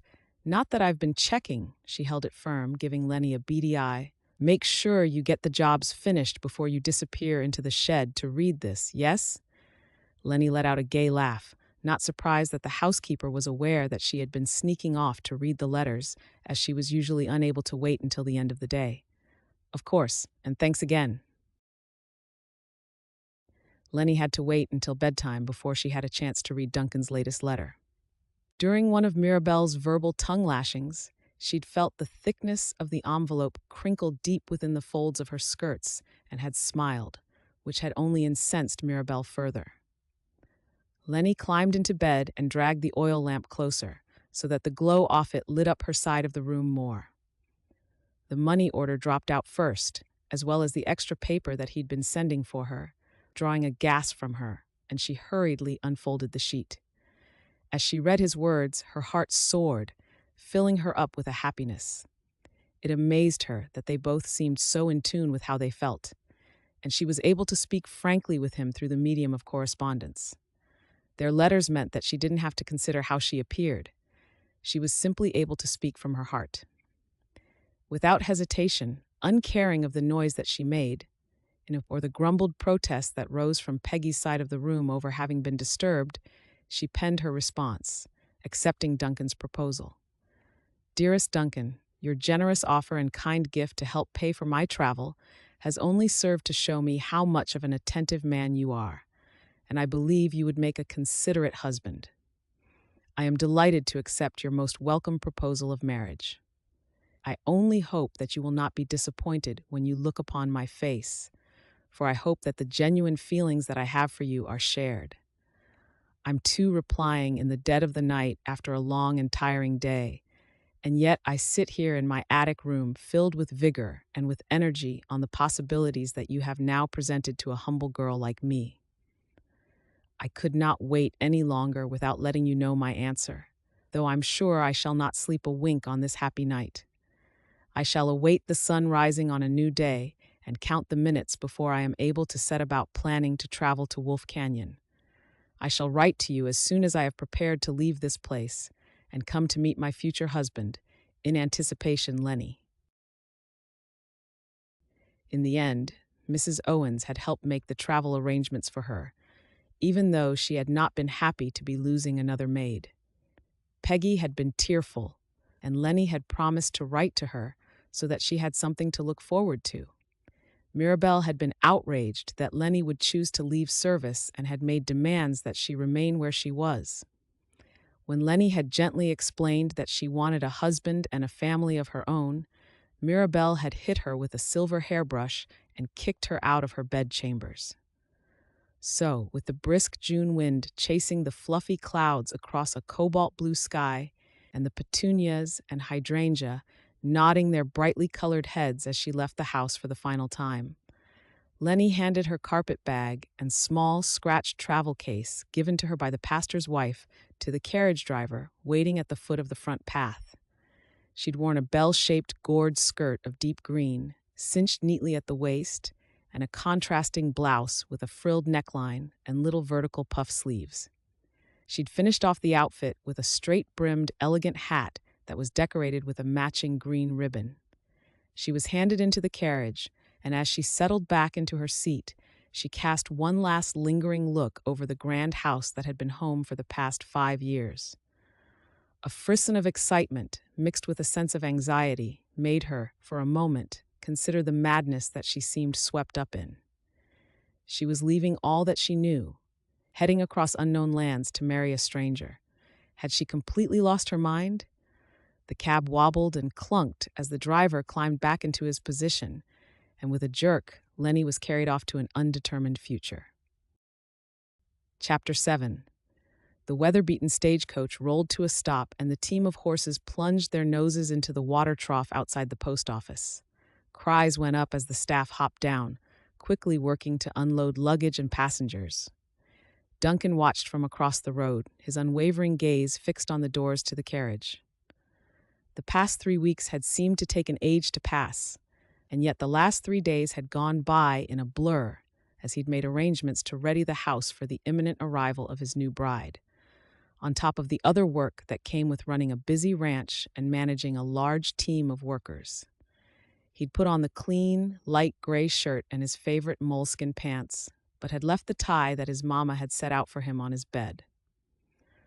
With the Wyoming sun high in the sky, the weather today was stifling. The ranch was abuzz with news of the imminent arrival of his new bride-to-be, and whilst he wouldn't normally welcome such intrusive chatter into his personal affairs, it was hard not to be swept up with the excitement. The coach had been expected at some point this afternoon. Duncan had been waiting since mid-morning, and every time he'd heard an approaching hoof, his heart had leapt into his throat. He watched as the door was opened and held his breath as he waited for the passengers to disgorge. The first 3 to disembark were older women, and just for a moment, he felt disappointment flood him. Had she lied after all? The playful taunts of his ranch hands echoed in his mind as the door sat open, and he had to swallow down on his emotions. His eyes looked to the 3 women, pondering each one individually, and then a movement inside the cab brought his attention back, and he watched as the shotgun driver, who'd been lifting the bags down, reached into the interior of the coach. The journey had been harrowing, tougher than she could ever had anticipated. From buggy to train to stagecoach, that finally her enthusiasm had given way to exhaustion, and she had drifted to sleep against the side of the coach, rocked by the motion of the horses. She hadn't even been aware that she was alone inside the stagecoach until a voice had woken her. "Miss? Excuse me, miss? Hey!" She dragged open slumberous eyes and blinked blearily at the stranger, confusion fogging her sleep-addled mind. She looked around herself as she sat up. "Where am I?" "Ma'am, you're at your destination. You need to get on out. We have to go and change the horses and get on. We have to be at the next station right about 10 minutes ago." The man extended a hand to her, and she accepted it, shuffling along the leather-covered bench. As she emerged from the carriage, she paused and looked beyond the driver, at the small mountain town, and gave a small gasp of pleasure. "Oh my," she breathed, "it's beautiful." "Yes, ma'am, down you come," came the bored reply. "There we are. Those are your bags, yes?" He gestured behind her, but she missed the action as she took in the sights around her. Small, square buildings, a mixture of rough timber and brick, lined the street where they were. A collection of people milled around, going about their business. Horse-drawn buggies lined the streets, and she could see a corral at one corner where horses stood, their tails swishing in the midday sun. The steps thumped behind her as the shotgun packed up the coach, and she looked about her, charmed by the place. Her eyes followed a wagon that trundled past, and she smiled her reply to the man who lifted his hat to her on the way past. But it was the man who was stood across the road, watching her intently, that made her pulse skip, and she swallowed, a pink tongue snaking out to moisten her lips. He was tall, thick-set shoulders pulling the material of his shirt taut across them. He took a tentative step towards her, and she found herself enthralled by him, felt a physical pull deep inside as he approached her. A lock of blonde hair curled over his forehead that he swept back in a gesture that she found endearing. He was cleanly shaven, with a square jaw and deep-set eyes that she could see were almost a cornflower blue as he got closer. Under the intensity of his gaze, she was suddenly shy. What if this wasn't him? How could she have such a visceral reaction to another man? But when he smiled, all coherent thoughts stuttered in her mind, and she took an involuntary step towards him. "I found myself wondering how I would know that it was you, from only a written description, but you're more beautiful than anything I have imagined for the past few months." She wasn't sure if it was the heat of the day or something more that made a blush bloom in her cheeks. His voice oozed over her, rich and warm. It was him, she thought, and sent him a stunning smile. "Hello, Duncan. I'm very pleased to meet you." "Oh, Lennie," Duncan sighed as he came to a stop in front of her. Blue eyes roamed her face, taking in the small, upturned nose and full rose-colored lips in a heart-shaped face. "Believe me, the pleasure is all mine." Chapter 8. Curiously shy, she felt dwarfed by him. He seemed as broad as he was tall, and she lifted her chin to meet his warm gaze. "I feel like I'm dreaming, though that may be more to do with the fact that I've just woken up. I'm afraid the journey has quite taken it out of me." "My darling, of course. I'll stop staring like a madman, I promise. But I can hardly believe that you're finally here. Let me get your bags." She followed him across the road to the buggy, having to trot to match his long strides, where he stowed her belongings in the back, and then he handed her up into the seat. Her skin vibrated through her gloves where he'd touched her, and she felt awkwardly gauche in front of him. The buggy leaned as he hopped into it and sat next to her. She risked a quick glance up at him, his tanned skin like a burnished gold. His broad hands had a dusting of golden hairs on the knuckles, and she watched as he lifted the reins and flicked his wrists that sent the pair of horses into motion. "So, this is Flat Peak. Two Pines Ranch is a couple miles up the road. Shouldn't take us too long to get there." He sent her a smile, and her insides pooled. "It's as lovely as you said here. I can hardly believe it all myself. First from Ruby's letters, and then with what you'd said, I feel I have been here already. The town is near a spring. I guess folks started gathering here a while ago, bringing stock to trade. Then the stagecoach put in a home station, which brought about more people.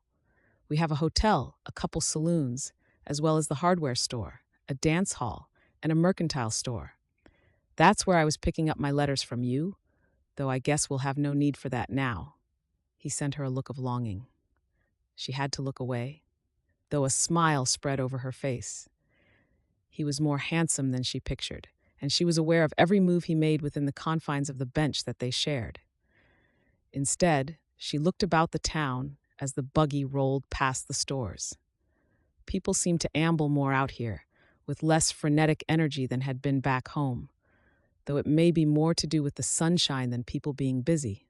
Sounds of the commerce and shouts of townsfolk began to fall away as they headed away from the hubbub, out along the wide dirt track that ran ahead, where the shops gave way to smaller timber-framed houses, dotted haphazardly along the way. Ahead, gray, craggy mountaintops soared towards the heavens, their white-topped peaks contrasting with the rich evergreen trees that clustered around their feet. Fields full of corn and grazing herds were seen in every direction. Lennie tipped her face up to the clear blue sky and sucked in a breath of joy. She could be happy here, she realized, as this felt like home.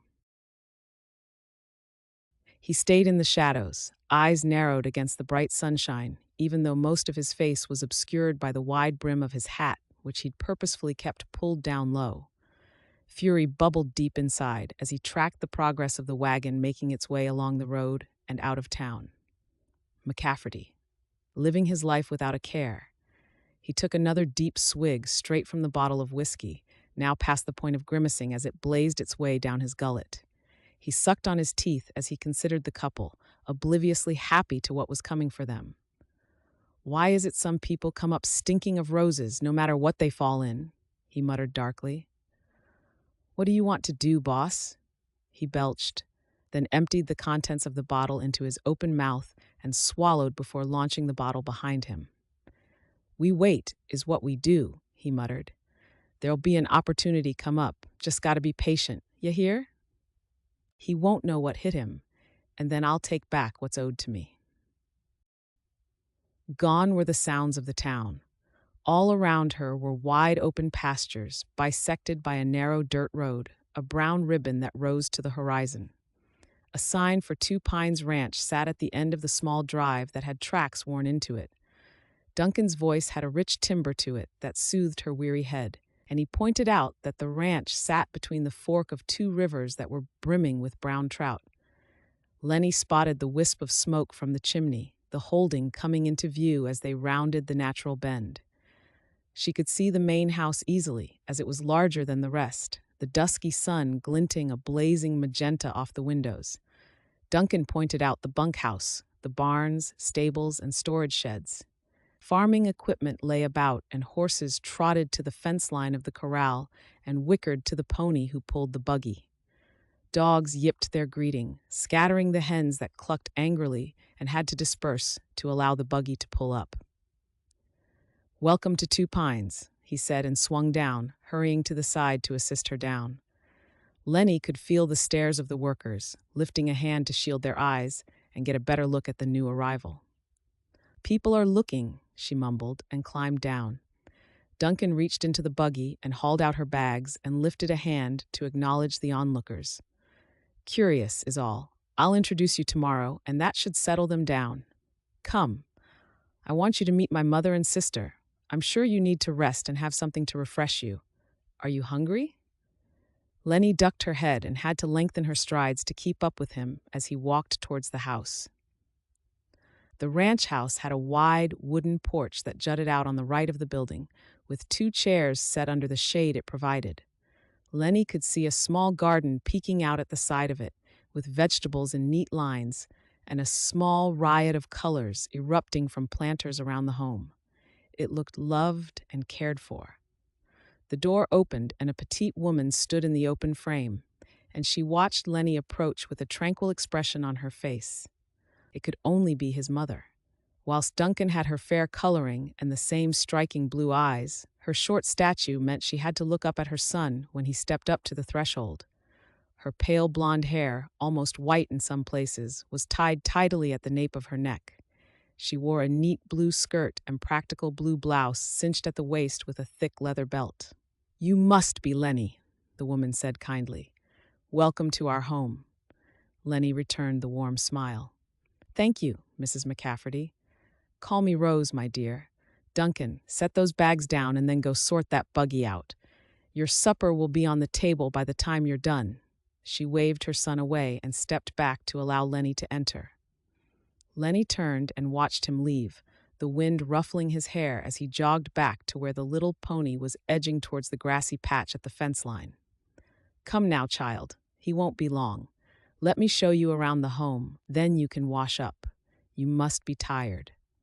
With some adeptness, Rose picked up the small case, and Lennie could see what it must take to raise a family here in the West. The older woman had a ramrod straight back and even walked with efficiency, as though she didn't have the time to dilly-dally.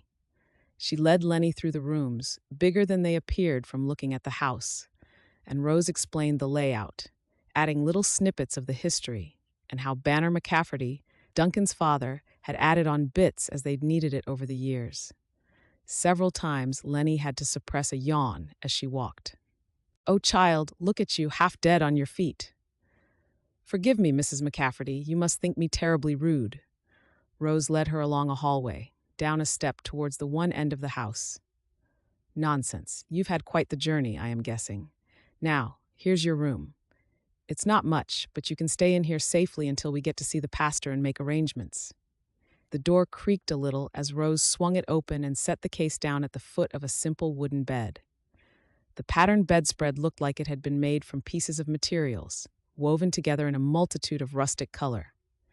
Matching drapes covered the window, tied back so that Lennie could see the embers of the setting sun burnishing the tops of the barn and outhouses. The room was clean, and all hers. "Oh, Rose, it's just delightful. You do have a very lovely home." Rose gave her an indulgent smile. "And you're most welcome in it. Now, get yourself washed up, and be quick. Then you can get yourself an early night. We have much to talk about. I want to know all about you." Lennie wanted to weep as she acknowledged the older woman, then was left alone in the room. She felt like the luckiest woman in the world. A kind and gentle man who was to be her husband, and to be welcomed by his loving family in a home that was simple and yet delightful. She sat on the bed, gave it a testing bounce. Perfectly comfortable. She looked about her, at the closet in one corner, and the little set of drawers that would double as a dressing table and a writing desk where she could send her correspondence to Ruby. Lennie lay down on the bed and sighed as she penned an imaginary letter to Ruby, explaining her adventure so far. And Duncan, how he made her feel. Was it possible to fall in love so soon with a man she barely knew? Lethargy stole over her, and she reminded herself that she should get herself ready for supper. She needed to look presentable, but golly, she was so tired. Maybe just 5 minutes, she thought, just to rest so that she was refreshed to join in some civil conversation. Sleep claimed her, and that is where she stayed. Chapter 9. When she woke, sunlight from high in the sky streamed across the bed covers. Lennie blinked and for a moment was disorientated. She lifted her head up and glanced around the unfamiliar space, trying to get her bearings. Duncan, Two Pines Ranch. She was in Wyoming.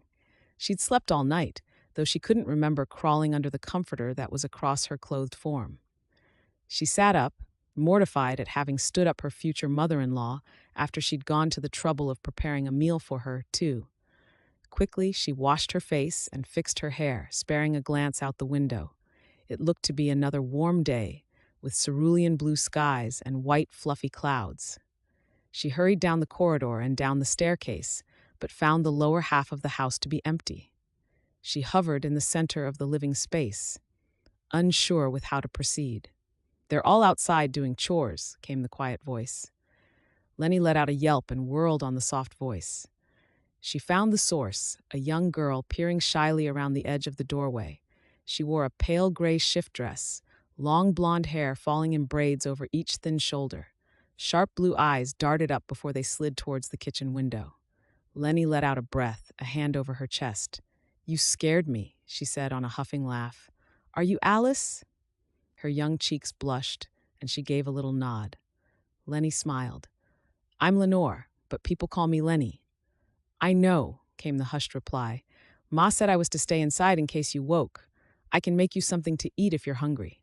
Lennie was about to shake her head when her belly let out a low growl, and she moved her hand down to hush the sound. "I was going to say no, but I haven't eaten in what feels like weeks. Shall I help you?" Alice lifted a shoulder. "If you like." Lennie followed her through the opening and watched her move competently around the space, cracking an egg into a pan and adding a piece of bread to a plate. The kitchen was like the rest of the home, efficient and practical, with a wide table that had been scrubbed almost white through cleaning. She took the pot that smelled of coffee when she sniffed and poured herself a cup, blowing the steam off the fragrant liquid as she looked to Alice making her breakfast. I'm not sure I've ever had breakfast prepared by someone so young before. Her cheeks pinked again as she sent a quick glance at Lennie, then returned her attention to the stove. I like to cook, she said quietly. Ma taught me. We had a summer when Ma had to go help Pa try and save a calf that was stuck. After then, she thought it would be good for me to be able to cook. She tipped the eggs onto the plate next to the bread and then carried it to the table. Have you eaten? Alice nodded. It's late. How late is late? After 11, Lennie gawped. Golly, I've never slept so late. Alice hovered, then sat in the chair opposite when Lennie indicated that she should join her. What time do you normally get up? Lennie bobbed her brows, drawing a small smile from Annie. Definitely not when the sun was so high in the sky. Usually around 5, then I had to get through a long list of chores. Ma said that you must have needed it. She said you were catching flies when she checked on you last night. The comforter, Rose must have covered her over. What does catching flies mean? Alice obliged by closing her eyes and tilting her head to one side, her mouth gaping. Lennie sniggered, and the pair started to giggle. Oh dear, that must have been a sight. She must think I'm a terrible person. Who's a terrible person? Rose asked as she stepped in through the back door, a wicker basket hooked over her forearm. Green-topped produce poked out over the edges. Alice slipped down from the table and returned to cleaning up the kitchen. Lennie thinks that she's rude because she slept in, Alice said helpfully. Rose chuckled, a hand on her hip, as she looked across the room, blue eyes twinkling. You were out of it when I came looking for you last night. I did put a blanket on you as it can get chilly at night. I hope you don't mind the invasion? Lennie shook her head. Absolutely not. I'm the one who should be apologizing. Rose dismissed her concerns with a hand, then started to empty the basket. Make the most of it whilst you can. We have a busy few days ahead. I'll take you for a show around the ranch shortly, let you get familiar. Then we need to go into town and get some supplies. Duncan wants to meet the pastor as soon as he can, which then means we need to think about your wedding dress and make all of those arrangements. Lennie swallowed on the too dry throat. Goodness me. Yes, quite. You're going to need your rest and sustenance, believe me, so hurry up and finish those eggs. We have things to do. Which direction is Wolf Canyon? Duncan and Lennie had ridden up to a crest of a hill and sat side by side. A wide-brimmed hat protected her head from the sunlight. Pastures tumbled away into the valley below them, the basin bisected with a river that was like a sparkling ribbon that threaded through the green and yellows. The call of a bird rang out, and the pony she was sat astride tried to snatch at the bit and get his head down to the grass and take advantage of the rest, while Duncan pointed out different parts and properties that lay below them. At first, she had been terrified, sat so high off the ground, on top of something that had a mind of its own. Though the little chestnut horse that Duncan had put her onto seemed content to follow Duncan's heavier-looking skewbald, though his company had soon eased her worries. He was as delightful in person as he had been in her letters. The land that they lived on was beautiful. Colors so vibrant and vivid, it almost made her eyes sting. Soaring mountains, older than time, punctured the clouds as they pushed towards the heavens, and flowers rushed over the meadows at the foothills, life buzzing in whichever direction she looked. And even though he was busy on the ranch, he had set this time aside to take her out. Do you see that hill? The one that looks like a sleeping buffalo? Beyond there, though the road that we would take skirts the bottom of the hill. Excitement sparkled in her blood. She was so close to Ruby, and she longed to tell her the exciting news of her being here, getting married, and mostly about her wonderful husband-to-be. Gosh, that doesn't look that far. Appearances can be deceiving, Duncan cautioned her. This is where your friend lives? Lennie nodded. I'm looking forward to seeing her. I haven't written to her yet. I had the plan of simply arriving unannounced and seeing the shock on her face for myself.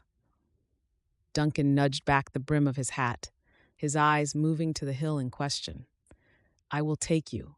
Oh no, you're such a busy man. I'm sure if you just drew me a map, I wouldn't want to inconvenience you. His brows furrowed. You won't, though it may be a week or so before I can get the time to take you. I'm implementing a lot of new methods into the ranch, against the advice of many of the locals, and I need to keep an eye, mostly to ensure its success instead of proving a point, he grinned. But I can ride now? Duncan sniggered. You've been in the saddle an hour, Lennie. You need a bit more practice and experience before you're competent enough to be out alone. Lennie swallowed down her disappointment, and she looked to the hill. It looked as though she could ride there now. She schooled her face, and he sighed. I can see that you're dissatisfied with that answer. He held up a hand to stave off the argument she was about to voice. But believe me, riding is the least of your worries. You could fall off and be injured. Then there are wild animals aplenty who are always lurking and looking for a tasty snack. Wolves, bears, mountain lions, and that's just a few of the four-legged variety you need to look out for.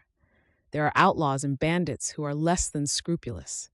I will teach you how to shoot using that gun I gave you, so that you can know how to defend yourself should you need it.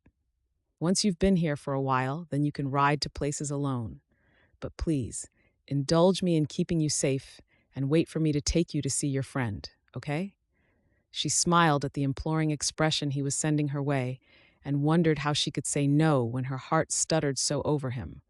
For the longest time that she could remember, she had someone who cared for her welfare, and that was the most wonderful sensation of all. Rose had been eerily accurate. The following week had been a whirlwind of activity, from meeting the ranch hands and attending the quaint little church in Flat Peak for the Sunday sermon, to getting familiar with the goings-on at the ranch and trying to find out where she fitted into the grand scheme of things. Mealtimes consisted of delicious home-cooked meals and furtive looks and smiles from Duncan when he sat at the head of the table. Seeing his blonde head, towering over those around him, even from a distance, gave her butterflies. When Rose had gifted her a beautiful green dress to get married in, she had tried to imagine the look of happiness on her future husband's face. Twice, she almost wrote to Ruby to let her know where she was now living and to extend an invite to the wedding, but each time she got sidetracked by one thing and another. Finally, she decided to continue with her original plan of simply showing up unannounced to surprise her good friend. And so, the night before her wedding day, Lennie lay in her bed and said her prayers, giving thanks for the endless blessings that had been bestowed upon her head, for the kind family that she had met, for the little sister whom she was beginning to find more and more in common with, and for the good husband who could set her alight from just a look. She asked that the Lord keep all those she loved safe and from harm's way. Chapter 10. The day of the wedding dawned gray and murky, with the mists cloaking the evergreens, the sunlight eerily lighting the tracks as the two ranch buggies made their way towards the town of Flat Peaks. The buggy behind the ladies had the ranch hands, who were already in high spirits at the chance of some leisure time away from the day-to-day tasks. "What's a chivalry?" Lennie whispered to Alice after she'd been shamelessly eavesdropping on the hollering and laughter emanating from the men's wagon, who shrugged her reply. "There will be no chivalry in my house on this night," Rose muttered as she guided the pony along the track. "Well, what is it?" "It's an excuse for those buffoons to try and delay your wedding night," Rose said as an aside so her voice wouldn't carry.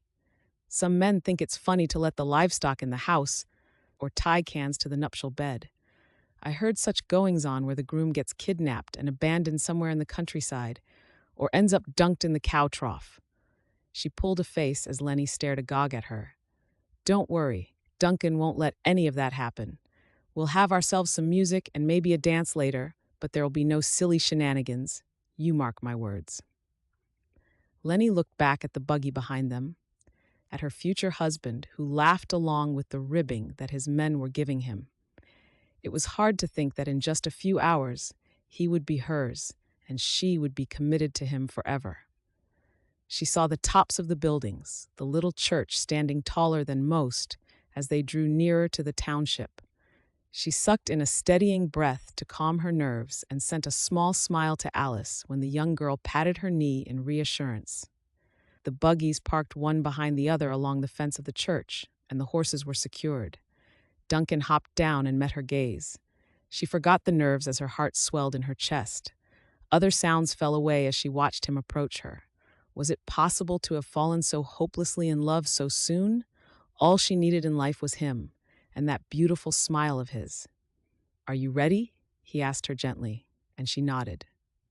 He offered her his arm and then lowered his head to hers and murmured, "In case I forget to tell you later, you're the most beautiful girl I ever did see." "Well, well," a gravelly voice cut through her trance. "It's a fine day for a wedding." Lennie frowned as she saw Duncan's expression lift and look over her head, then change from adulation to one of disbelief and revulsion.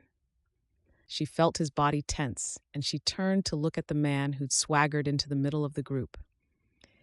And here's me, thinking I'd never see the day where Duncan McCafferty saddled himself with a woman, much less one that he's bought. The crowd fell silent as the man cackled bodily.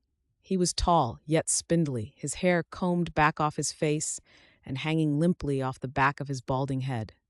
But his face was marred by a long, angry-looking scar that ran from his brow to his chin that he'd tried to cover with a sparse beard.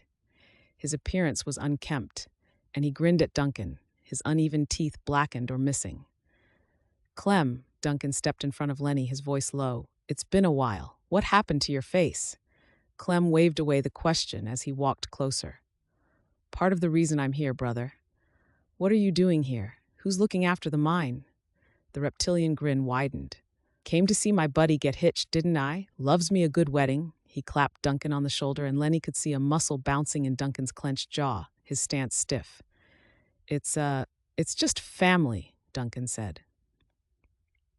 Clem cackled, which sounded like rocks rattling in a bucket. "And what am I? Your Aunt Fanny? I've known you since you were knee-high to a grasshopper. Clem Liggett, I'm Duncan's business partner. Pleased to meet ya." The words rolled into one sound as he held out a hand to Lennie, reaching around Duncan's waist. Hello." Lennie ducked her head against the unsolicited lust evident in his eyes as he leered, and he pumped the hand she held out. "Business partner?" Lennie tried to recall what Duncan had said about the other man. She thought that Duncan had sold his half of the business, but Clem had said it in the present tense. The contact was broken when Duncan put an arm around Lennie and moved her back. "She's a looker. I'll give you that, McCafferty." Clem winked at Duncan and cackled again. "Worth every dime." Even Lennie could see the fury that flashed in Duncan's expression. "That's enough. You don't speak like that about her. Ever. You read me, Clem?" Clem's jovial demeanor soured instantly. "We need to talk, brother." "Clem, now is not the time." Duncan looked about him, at the censure from his mother and the wariness on the faces of the ranch hands. The two men stared at each other, and Lennie could only look on helplessly. "Duncan?" Rose asked. "What's going on?" Duncan maintained eye contact with Clem, the hard stare speaking volumes that only they seemed to understand, it seemed. "We have an extra guest, Ma. Can you see Lennie inside? I'll be there in a few minutes." "What? Duncan? No, you?" "Ma, please." Duncan sent her a beseeching look. "I'll be there shortly." The words, ground out through gritted teeth, brooked no argument, and Rose took Lennie, steering her through the small white fence that bordered the grounds of the church. Lennie allowed herself to be led along, casting a look back over her shoulder. Duncan stood with his hands on his hips, head cast down, as though waiting for everyone to leave him alone with Clem. She caught the shuttered look on his expression before she stepped inside the church, and she lost sight of them. "What's going on?" Lennie hissed at Rose, trying to extricate her arm from the other woman's. "Who was that man? I thought that Duncan had sold the mine. Why is Duncan so angry with him?"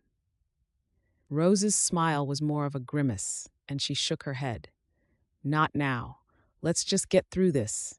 Lennie swallowed on the slice of pain. Just get through this. Her wedding ceremony. Like it was a chore to be endured. This was meant to be a happy occasion, not something to suffer through. As she stood at the front of the little church, waiting on the front row of chairs, she felt the burn of tears at the back of her eyes. Suddenly, She realized that she was alone with an unfamiliar family in a strange land, about to marry an unknown man that clearly had secrets that he'd kept hidden from her. Should she go through with this? The door at the back, the church slammed closed, and she heard the booted footfall of Duncan strike the wooden flooring of the church. He joined her, and she looked up into his face, though he no longer met her gaze. The twinkle in his eye had been snuffed out, and as the pastor's voice began to speak, she stared at the hulking stranger before her in bewilderment. What on earth had happened out there for him to be suddenly so closed off to her? She didn't hear a word of the ceremony. Instead, just one pervasive thought kept repeating itself in her mind. I think I've made a terrible mistake. When the group filed out of the church, the sun had begun to burn through the cloud, making the air seem thick. Lennie found herself having to pull in gulps of air, both from the humidity and the burning distress that had settled on her. Her mind was full of the brusque bussing of her husband's cheek to hers in the church, as they had been declared a married couple. Not the sweet and gentle kiss that she had envisaged and dreamt of. Although she stood at the side of her new husband, she found it hard to smile. Instead, she longed to cry. If she'd been a more confident woman, maybe she could have demanded to know what secrets he'd been harboring, and why he'd questioned her integrity in his letters when his was deficient. Right, Rose told the group at large, waggling her finger playfully at them. We'll have none of the mischiefs with the groom. He stays by the side of his bride, and we'll have a nice meal. Hoyt, maybe you and Carol would play the banjo. Actually, Ma, I have some things I need to take care of, Duncan interrupted. But Duncan, we have guests, and she sent a pained expression at Lennie, then lowered her voice as she saw that some of the townsfolk were loitering to get a look at the bride and her bouquet. This isn't right. Just see yourselves home. I'll be back later. He marched off along the road, heading further into the town. Duncan! Rose tried calling him back, but he carried on walking, either not hearing or not caring. Lennie couldn't quite decide. The older woman sighed, as baffled as the rest of the group as she watched the groom head off. Honest to goodness, that boy of mine. She shook her head in vexation. I suppose we should do as he says. Lennie, you can ride up front with me. Wordlessly, tears forming a ball of emotion in her throat, she climbed up beside Rose, Alice, and a few of the wives. She tried to join in the chatter that they shared as they traveled home, but her mind wasn't concentrating, and she had to ask them to repeat themselves several times. Rose had decorated the ranch with wildflowers, and swaths of pretty-colored cloth had been laid across the tables that had been brought out into the yard by the other wives. The air was soon filled with roasting meat, cooking over an open campfire, the smoke blending with the earthy scents of the farm. The merriment of the group that had approached the church earlier now seemed forced to her, as if everyone was trying too hard to make up for the fact that their boss was nowhere to be seen. Lennie declined to dance with the offers from the ranch hands. It felt immoral, as she'd wanted her first dance as a married woman to be with her husband. The sun was on its descent, and the evening song of crickets were heard in between the snappy twang of the banjo and a fiddle. The beat kept in time with the crowd clapping and yelling along as they danced a jig. They feasted on prairie chicken, boiled hams and corn, all washed down with cider and whiskey. Lennie didn't touch a drop or eat a morsel. She simply kept the smile plastered on her face as the questions gathered in her mind. She felt him before she saw him. In the dusky light, she turned, and even from the fair distance where he walked up the long driveway, she could feel his gaze upon her. She wanted to act indifferently to him, yet still felt inexplicably drawn to him. She held the gaze and tried to ignore the element of darkness that hovered around him. Wordlessly, he stopped in front of her and held out his hand. She slipped her hand into his and allowed herself to be led into the space where the other dancers were stepping out. Almost immediately, the band changed the zippy song to one that had a slower cadence, and the haunting melody drifted away into the evening air. Duncan slipped his arms around her waist and held her close to his body. Thoughts, questions, doubts scattered as she allowed herself to be held in his embrace. In the deepening night, with only the fire glow illuminating those hard planes of his handsome face, she felt her resolve to run away from him waver. "This is my husband," she thought. "I made a promise in front of God."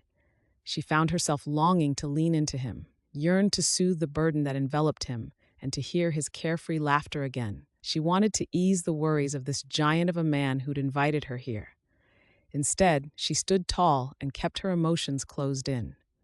She didn't know him well enough to be able to do that yet, didn't feel that it was her place to interfere. So she swayed with the man that she had come here for and prayed that the happy-go-lucky gentleman who had said all of those sweet words to her would return to her soon. For she loved them both, and she needed to be strong.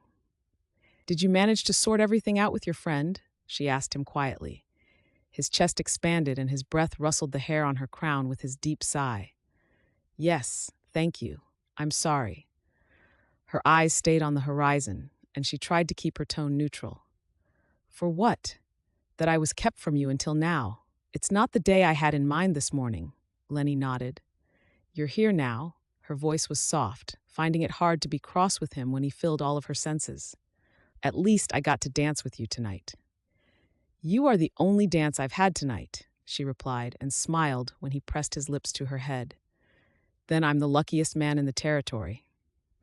The music stopped halfway through, and that's when she heard the cries of the cattle, distressed bellows filling the air. The ranch hands automatically came to attention into one team just as one of their young boys came sprinting into the yard, eyes wild as he searched for Duncan. "Quick, you gotta come quick! The cattle, they're all bleeding!" Lennie covered her mouth and watched as the men were galvanized, all semblance of the wedding celebrations demolished as they saddled their rides, some running on foot, following Duncan into the gathering darkness. The women, some grumbling, others shaking their heads, merely began the cleanup in the ensuing silence. All semblance of celebration had vanished. Lennie joined them, thankful for having something practical to do with her hands. Long after the last of the furniture had been restored to its rightful place, long after the hardiest woman had retired to bed, Lennie sat on the one of the chairs on the porch, waiting for the men to return. Her wedding night jitters had been replaced with a sense of foreboding, of dread. Eventually, she rose just as the sky was lighting with the dawn, just as the songbirds greeted the new day. She fought against the tears that pushed through as she climbed the stairs and lay on top of her small cot, alone in the small room that she'd been in all week.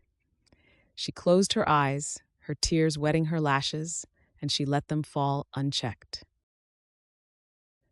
Chapter 11. "And you don't know who could have done this?" Lennie watched Duncan through the veil of her lashes as he seemed to consider the question that had been voiced by the sheriff. The men had returned at some point in the morning after Lennie must have fallen into an exhausted sleep. When she'd eventually risen, she'd found Rose had been outside with Hoyt, Duncan, and the others. Alice had been sent inside so that she didn't have to hear the details about the gruesome discovery that had been made with the livestock. "No, sir," Duncan gave a nonchalant shrug, "and I'm sorry that my ma has wasted your time." Lennie watched the sheriff's thick mustache twitch as he considered the answer. "What's happened here is a serious and disgusting crime, McCafferty. This wasn't a botched attempt at cattle rustling, just a mindless and callous destruction of stock.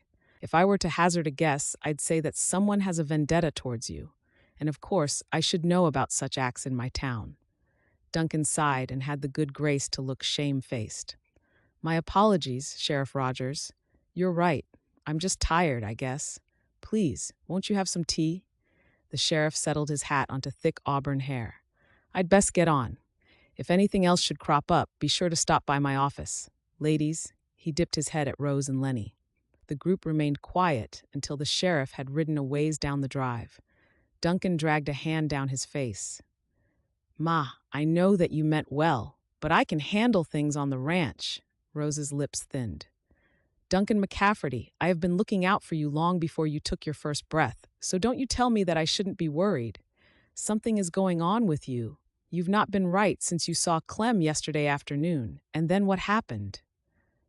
"Ma, please." "Not now," he sighed. I can't see straight, let alone think straight.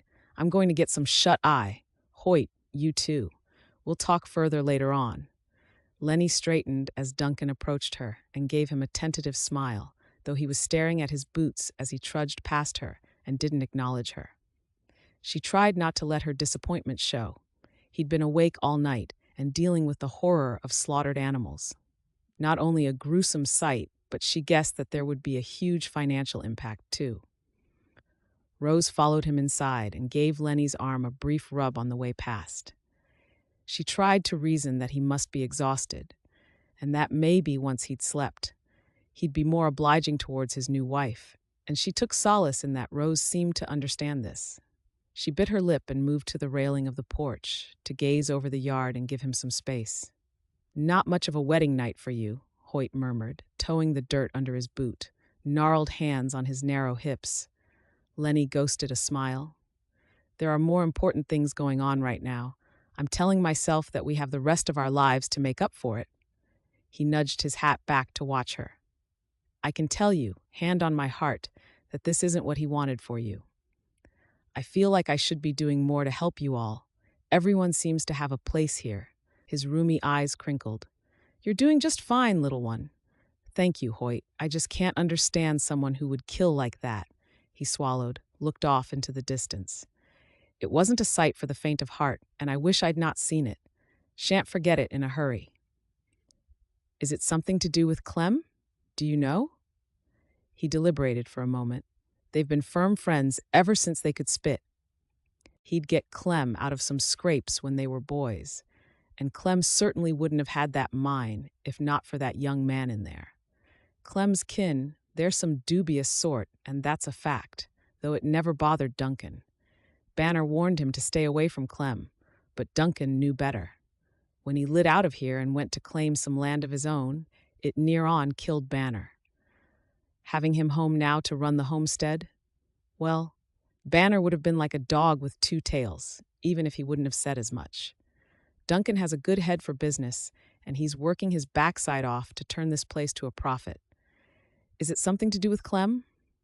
I'd like to put my hand on a Bible and say that the boy I knew couldn't do that to an animal, but he's been gone best part of a decade. People change. Lennie nibbled on her lip. She knew that kind of friendship where you felt as if you were more blood than an actual family member. She would walk over hot coals for Ruby if she needed her help. Inspired, she said, "Do you know where Wolf Canyon is?" He nodded. "Sure. Why do you ask?" "My good friend Ruby lives there, at a place called Little Ranch. She married a man called Pike.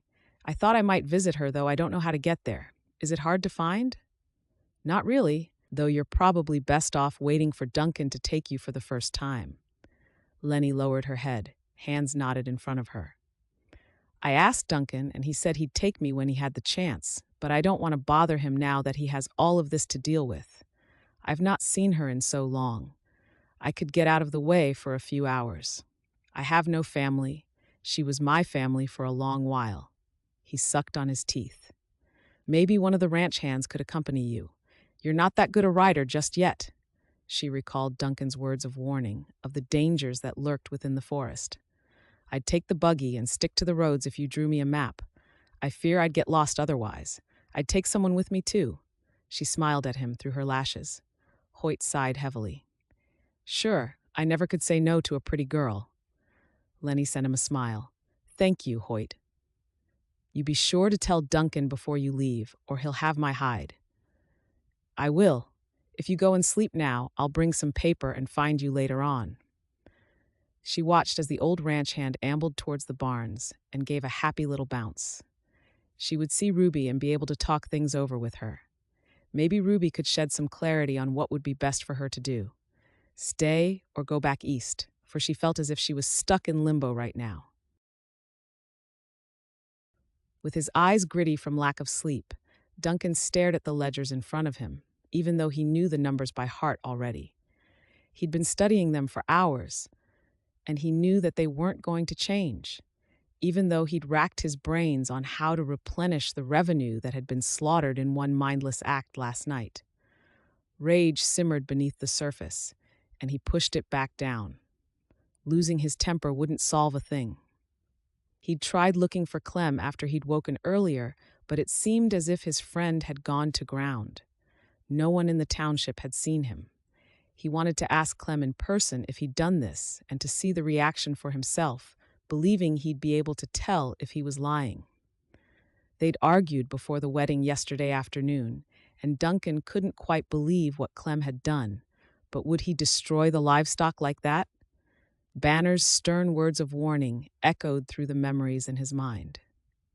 He automatically moved to defend his friend, but even he had to admit that the Clem who'd gate-crashed his wedding and taken his focus off the day of celebrating wasn't the man whom he'd left in California a few months previous.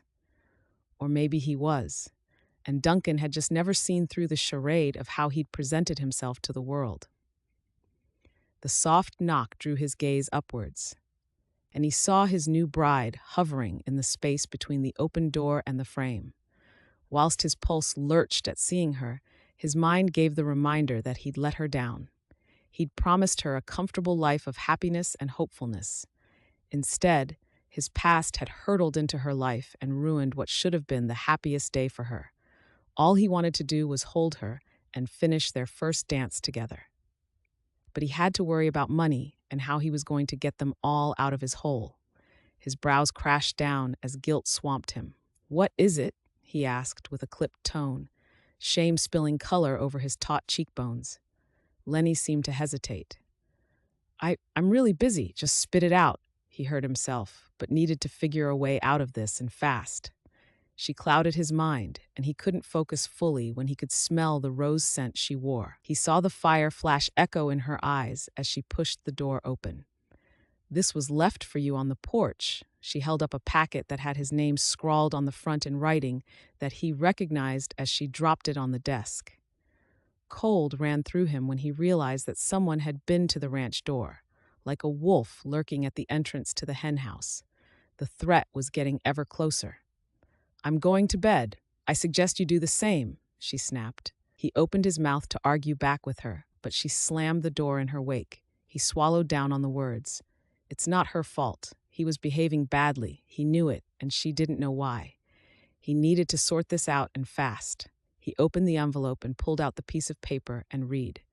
"Time is running out, old friend. You owe me. Next time it won't be your cows." With a low growl, Duncan balled up the paper and hurled it against the wall. Clem. It was the following day before Hoyt came up with the map. He presented it to her before hurrying off with Duncan and two other ranch hands, their minds full of work. She studiously ignored her husband, still smarting over his cold treatment of her in his office last night. She was aware of his eyes on her but pretended to be happy, going about her tasks. She waited until the hooves of their horses had faded away, then she hurriedly set the laundry box in the shed and went to harness up the horse. "It doesn't go on that way," Alice pointed out 20 minutes later when Lennie, sweating in the dusty interior of the barn, was wrestling with the leather as the pony stood patiently waiting. Lennie whirled on a disconcerted yelp. "Alice, what are you doing in here?" The young girl folded her arms and cocked a brow, reminiscent of Rose. "What are you doing in here?" "Trying to work out this stupid contraption. I did it the other day. I saw you stash the washing and creep in here. Where are you going? Are you running away?"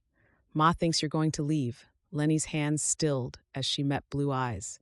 A multitude of excuses tumbled through her mind. "I considered it, Alice. I'll be honest. I didn't plan on spending my wedding night alone on a porch, wondering where my husband was.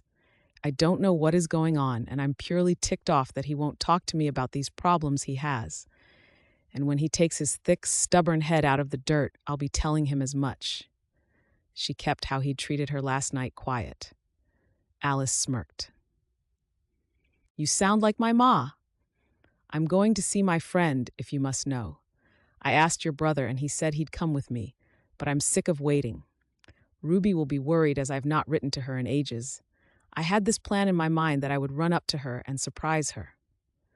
"The one who lives in Wolf Canyon?" Lennie nodded. "I have a map." She tried to untangle the strips of leather, shaking them in frustration. "This is broken." "It's not," Alice said with a giggle. Look, this is the collar and it sits before the girth. Alice patiently rearranged the harness and slipped it on, helping Lennie to fasten the buckles and connecting it to the cart. She then climbed into the seat next to her. Where do you think you're going? Alice frowned at her.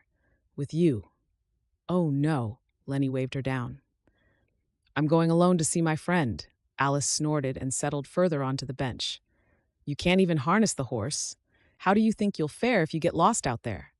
You're 9, and I still know more about life here than you do. Lennie considered that for a moment. Fine, you make a good point, but go and tell your mother we're going out, else she'll be worried. Alice hesitated. You won't leave without me? Lennie huffed out a laugh. I can't believe I'm being coerced by a wily child, but no, I'll wait for you. You can open the doors on your way back. Chapter 12. I could have found this on my own, you know, Lennie informed Alice a few hours later as they turned in through a pair of wide wooden gates, announcing Little Ranch. Though she wasn't about to admit that she'd actually enjoyed the company and the fresh bread and dried meat that Alice had swiped on the way out for them to snack on.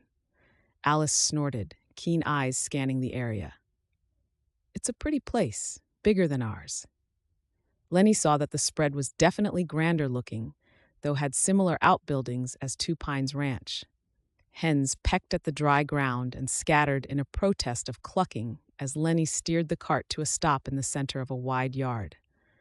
There was a squeak of a screen door, and an older woman in a dark skirt and shirt came to the door, wiping her hands on her apron. She lifted a hand to shield her eyes, and Lennie sent her a smile. Her greeting was cut off by the excited squeals.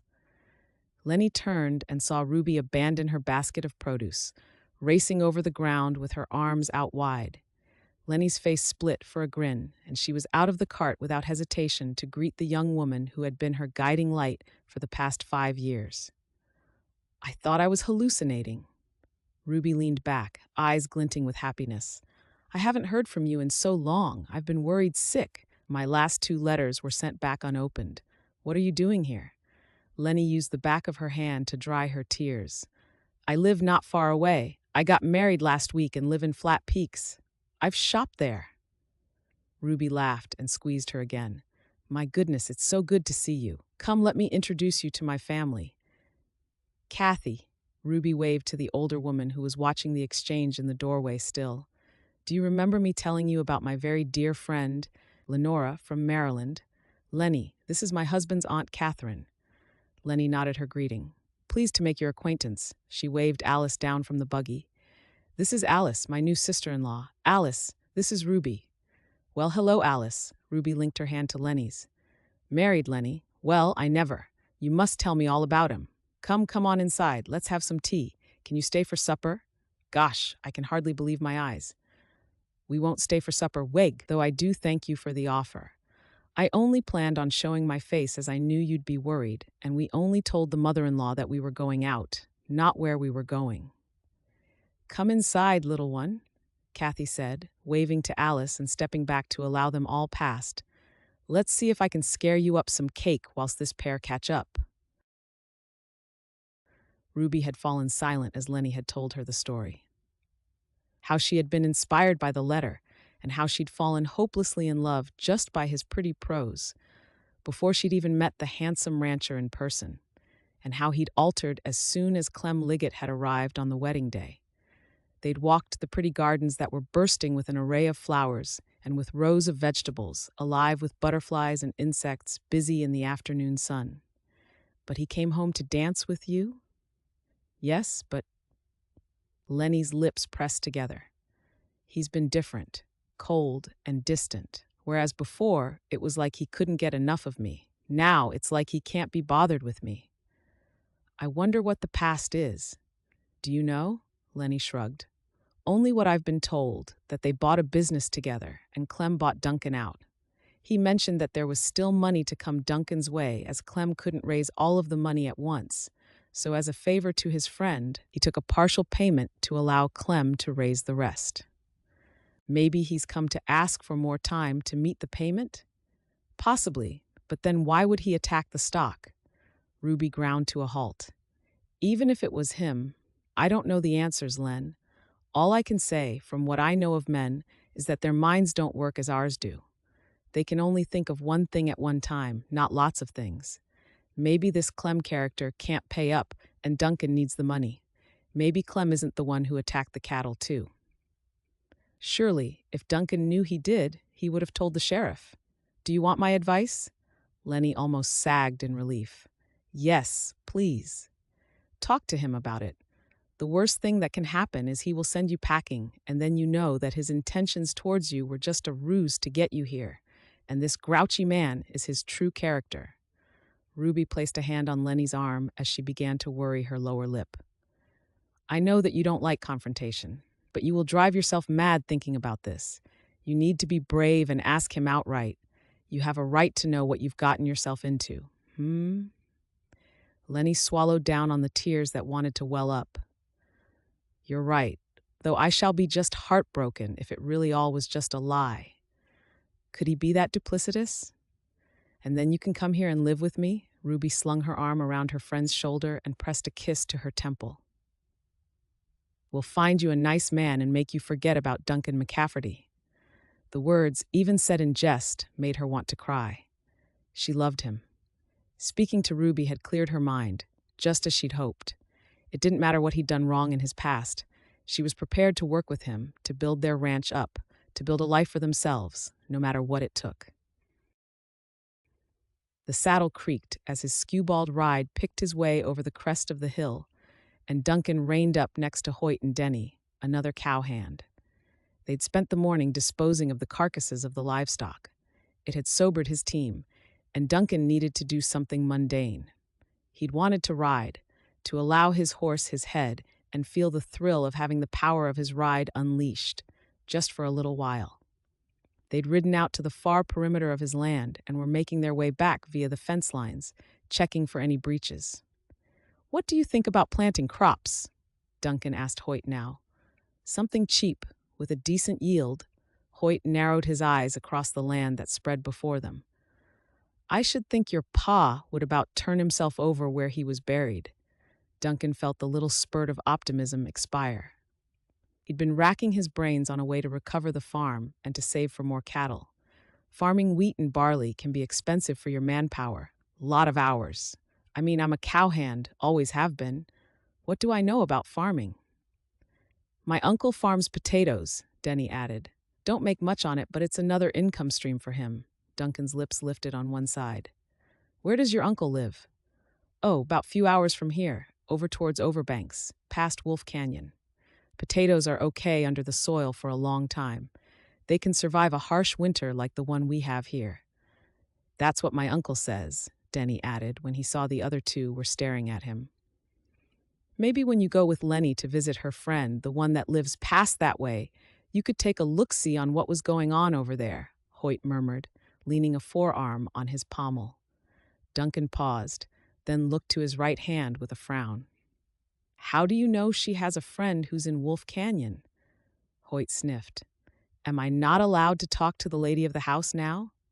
I just wasn't aware you two had been talking. Could be, it's only been once or twice. She was just a bit upset yesterday morning. Duncan's eyes widened. She was? Yep, you two had an argument already? Not so much, Duncan muttered, as regret rippled over him. He'd been too harsh with her in his office the other night. He needed to be up front and tell her what was going on. Well, not to worry. She was all smiles when I gave her the map to her friend's place this morning. Wait, what? Hoyt recoiled at the hard look Duncan sent him. I assumed you knew about it. I told her to tell you first. She asked me if I knew where it was, and I... Duncan let loose a string of expletives as he dug his heels into the side of his skewbald and galloped for home. Chapter 13. Sunlight dappled the road ahead, the heat from the day compounding a lethargy from the rocking motion of the buggy. The dirt road had been baked until it was hard, and it made the wheels bump over the ruts. Alice dozed on the bench next to her, her small head against Lennie's shoulder and a belly full of food generously given by Kathy. Lennie mulled over the events of the day, a small smile on her lips. It had felt like she'd scratched an itch by seeing Ruby, and now she had a clearer path of what to do about Duncan going forward. They'd parted with promises to meet again the following week, with news on what transpired with Duncan once she went home and confronted him. She saw a wagon ahead, heading towards her, a man in a black hat at the reins, and she guided her buggy over to the side to make room and allow him to pass. Only, instead of passing by, he seemed to allow his wagon to veer towards her. She tried to steer further into the verge, and her buggy tilted dangerously onto one side.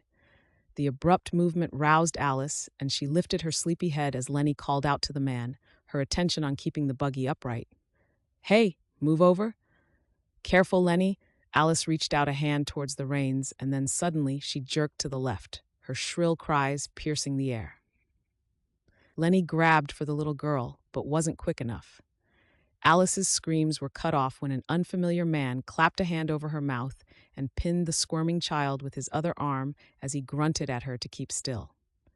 "Stop!" Lennie bellowed as she reached towards her sister-in-law, the whites of her eyes reeling in horror. "Alice!" "Hello, Mrs. McCafferty." Lennie swiveled to the voice and gasped her horror. The brim of the hat lifted, and she recognized the grotesquely scarred face of Clem Liggett. "We've only met briefly, but I need something from you." Lennie tried to inject steel into her voice to cover her abject terror. "Unhand this child, right now." His laugh was like rocks in a bucket. "Now, why would I do that? You're going to help me teach that husband of yours a lesson." Lennie lifted her chin. "You know if you harm a hair on her head, he will hunt you to the ends of the earth." Clem leaned in and grabbed her wrist, his skinny fingers biting painfully as he sneered at her. "And what will he do if I harm you?" Too late, she remembered the gun by her feet. She tried to reach down for it as she saw the menace in his cold eyes. Moments before, pain exploded in the back of her head and the world went black. Duncan dismounted at a run as he sprinted for the front door, heart pounding in his chest as his mind raced. Maybe he would see her in the kitchen. But the house was empty, even as he tore through the rooms, bellowing her name. "Whatever is the matter?" Rose asked as he barreled back into the kitchen. Hoyt and Denny lingered in the doorway, out of breath. "Where's Lennie?" "She went to town earlier," Rose answered him quickly, following him back out onto the porch. Panic punched him in the gut when he saw the barn doors standing open. He spun on a heel. "Town? Are you sure? How long has she been gone?" Rose thought a moment. "Well, now you mention it, they left quite early." Duncan's heart stalled in his chest as his face dropped. "They?" "Yes, Alice grabbed snacks and said she was going with Lennie." He dragged 2 hands down his face, his mind going numb. If he could do that to cattle, what would he do to the women he loved? "Ma, did they say they were going to Flat Peaks?" Rose gave a slight shake of her head. "No, I just assumed they were going to town. Alice just said that she was going out with Lennie in the buggy." Tooted teent. Why would they go all the way to Wolf Canyon? What is going on? His mind whirred. "Ma, there is more going on here than you realize. You were right. I think Clem Liggett is responsible for the cattle. He sent me a threatening letter last night. I think he may be after whomever he can get a hold of to try and force my hand, so we need to find Lennie and Alice. I will explain everything, but right now I need to go." He ran to where his horse stood. "Wait!" Hoyt shouted, calling across to the other cowhand. "Denny, rally the men. We need all hands on deck. We got some missing women. Find horses for everyone who can ride. We're going towards Wolf Canyon." Hoyt swung up into the saddle. "What is going on?" Rose cried again. "Rose, go and find the sheriff. We need all the help we can get." In the end, they didn't have to go far to find the sheriff. He met them on the road riding towards Two Pines Ranch, riding shotgun with one of his deputies driving the McCafferty wagon. Fear made Duncan's blood run cold as he pulled up in front of the wagon, dragging his hat off. His horse danced, and Duncan moved fluidly as he looked at his empty buggy. "Duncan," Sheriff Rogers tipped his hat, his usual drawl replaced by a clipped tone. "Just coming to find you." "Where was it?" "About 2 miles from Wolf Canyon, apparently abandoned. The pony had her nose in a trough, and the buggy was blocking the road." "Lennie and Alice are missing," Duncan told him without preamble. "They took the wagon out earlier. We were just coming to find them. No sign of them, though there is a knapsack and a carpet bag still in the back. Is there a rifle? Sheriff Rogers shook his head. Duncan muttered an expletive, his expression turning thunderous. Had she taken it with her, or had she been taken and it had been lifted at the same time? Sheriff, I think that Clem has them. Sheriff Rogers leaned his forearm on his pommel. Well, now, he's a popular man today. We have a gang of 4 well-dressed fellas with strange accents in town asking after him. I was actually going to head out your way to ask if you'd seen him, on account of your past connections with him, as these men were fairly keen to find him. I'm afraid he's gotten himself embroiled with some dangerous men. I can explain more later. But I need to ride out to Wolf Canyon, see if they made it to Little Ranch at all. And just what does he want with your wife and sister? He's trying to extort money out of me, Sheriff, and he's going to use any means necessary to get what he wants. Thick, bushy brows met in dismay. Well, now, I don't much like that kind of talk, especially not in my town. Best I'd round up some more men and join the search party. Let's get your family home safe and sound. I only hope it's not too late. If Clem does have them, he needs them alive, or else he has nothing to leverage. Take heart in that, the sheriff said as Duncan rode around them. Duncan dug his heels and gave his horse his head, sent him surging along the road towards Wolf Canyon, and he sent up a prayer that the sheriff had it right. These horses need a rest, Hoyt told Duncan as they rode along the darkening road back towards Two Pines Ranch. And you need some sleep. I'm not tired, Duncan insisted, though I doubt I'd sleep even if I wanted to, he sighed heavily. They'd ridden to Wolf Canyon and the Pikes had offered to join in the search, sending out cowhands to look around. Duncan, ever grateful of the help, hadn't been mollified, though. Anxiety formed a tight ball in his gut, and it threatened to engulf him. They'd checked ditches, outhouses, nooks in trees, and several ranches along the way. Such a vast area. How could they check everywhere? What if they were on foot, stumbling around, and it would soon be dark? There had been no sightings, not of the girls, nor of Clem. The sheer gravity of the task yawned before him, and Duncan felt as though he was whirling in the tempest, with no control or say of how to begin to find his way back. He'd only just got his sister back in his life, and he hadn't yet had chance to tell Lennie how he felt, for he loved her. Please, please be all right. They'll be okay, son, Hoyt said reassuringly, though it sounded hollow, even to Duncan, and he wondered if Hoyt could read his mind. If Clem didn't have them, there were many other dangers in the forests. I'll swap out one of the horses. Maybe ride to the old Liggett place, see if there's any sign that he's been there. Hoyt shook his head. No one has been near that place since his daddy passed on. Which would make it an ideal hiding place, no? They turned in at the end of the driveway. Duncan noticed that the yard more well-lit than normal, and he kicked his skewbald into a trot. You see that? No, but I can hear it, the old ranch hand murmured as he broke into a canter alongside him. Duncan could, too, now that they were closer, a buzz that only came from one thing. They rode around the side of the barn and were greeted by a sight that stopped Duncan in his tracks. People, lots of them, gathered in the yard. Some he recognized as townsfolk and his workers. Others he didn't know, but it looked as if the whole community were standing in the yard, possibly more.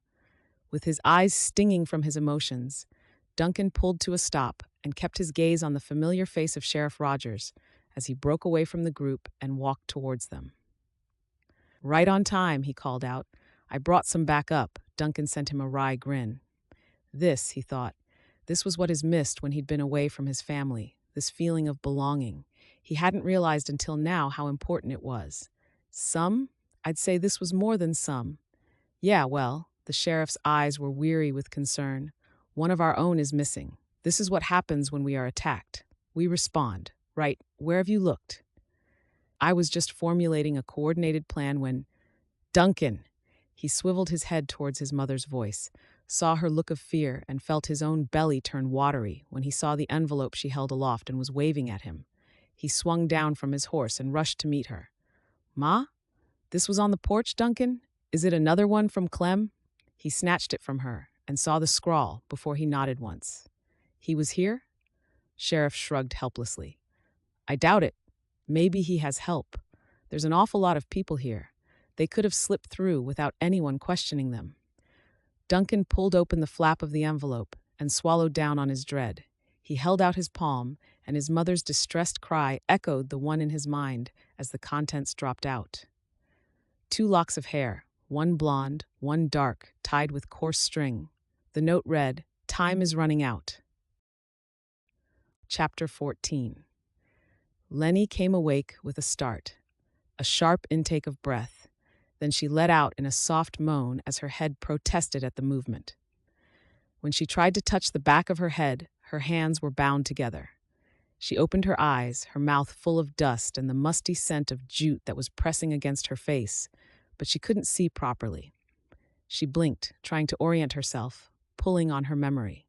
Feeble light filtered through, and she realized that her head had been covered in a gunny sack. She listened, but heard nothing, and so tried to sit up, using her elbow to pinion herself. "Lennie? Alice?" she whispered. "Alice, where are you?" "Over here," came the soft reply, and Lennie realized that the little girl was crying. "I thought they'd killed you." "No, no," Lennie grimaced and tried to tug on the cloth, sucking in a breath of clean air when it came free. She looked across the dim space to where the little girl was sat, her hand bindings tied around a post. "Are you okay? Did they hurt you too?" Alice shook her head, her pink cheeks streaked with dirt. "They cut off a bit of my hair, and yours too. What do you think they're doing?" Lennie took in their surroundings. A cabin of some kind, and she could see silhouetted trees against the dusk through the window. "Did you see where they brought us?" Alice nodded. "I don't know where we are, but I could remember my way back to the road." "Some kidnappers they are. I saw their faces, and they didn't even secure the bag on my head," she muttered and tossed it to one side.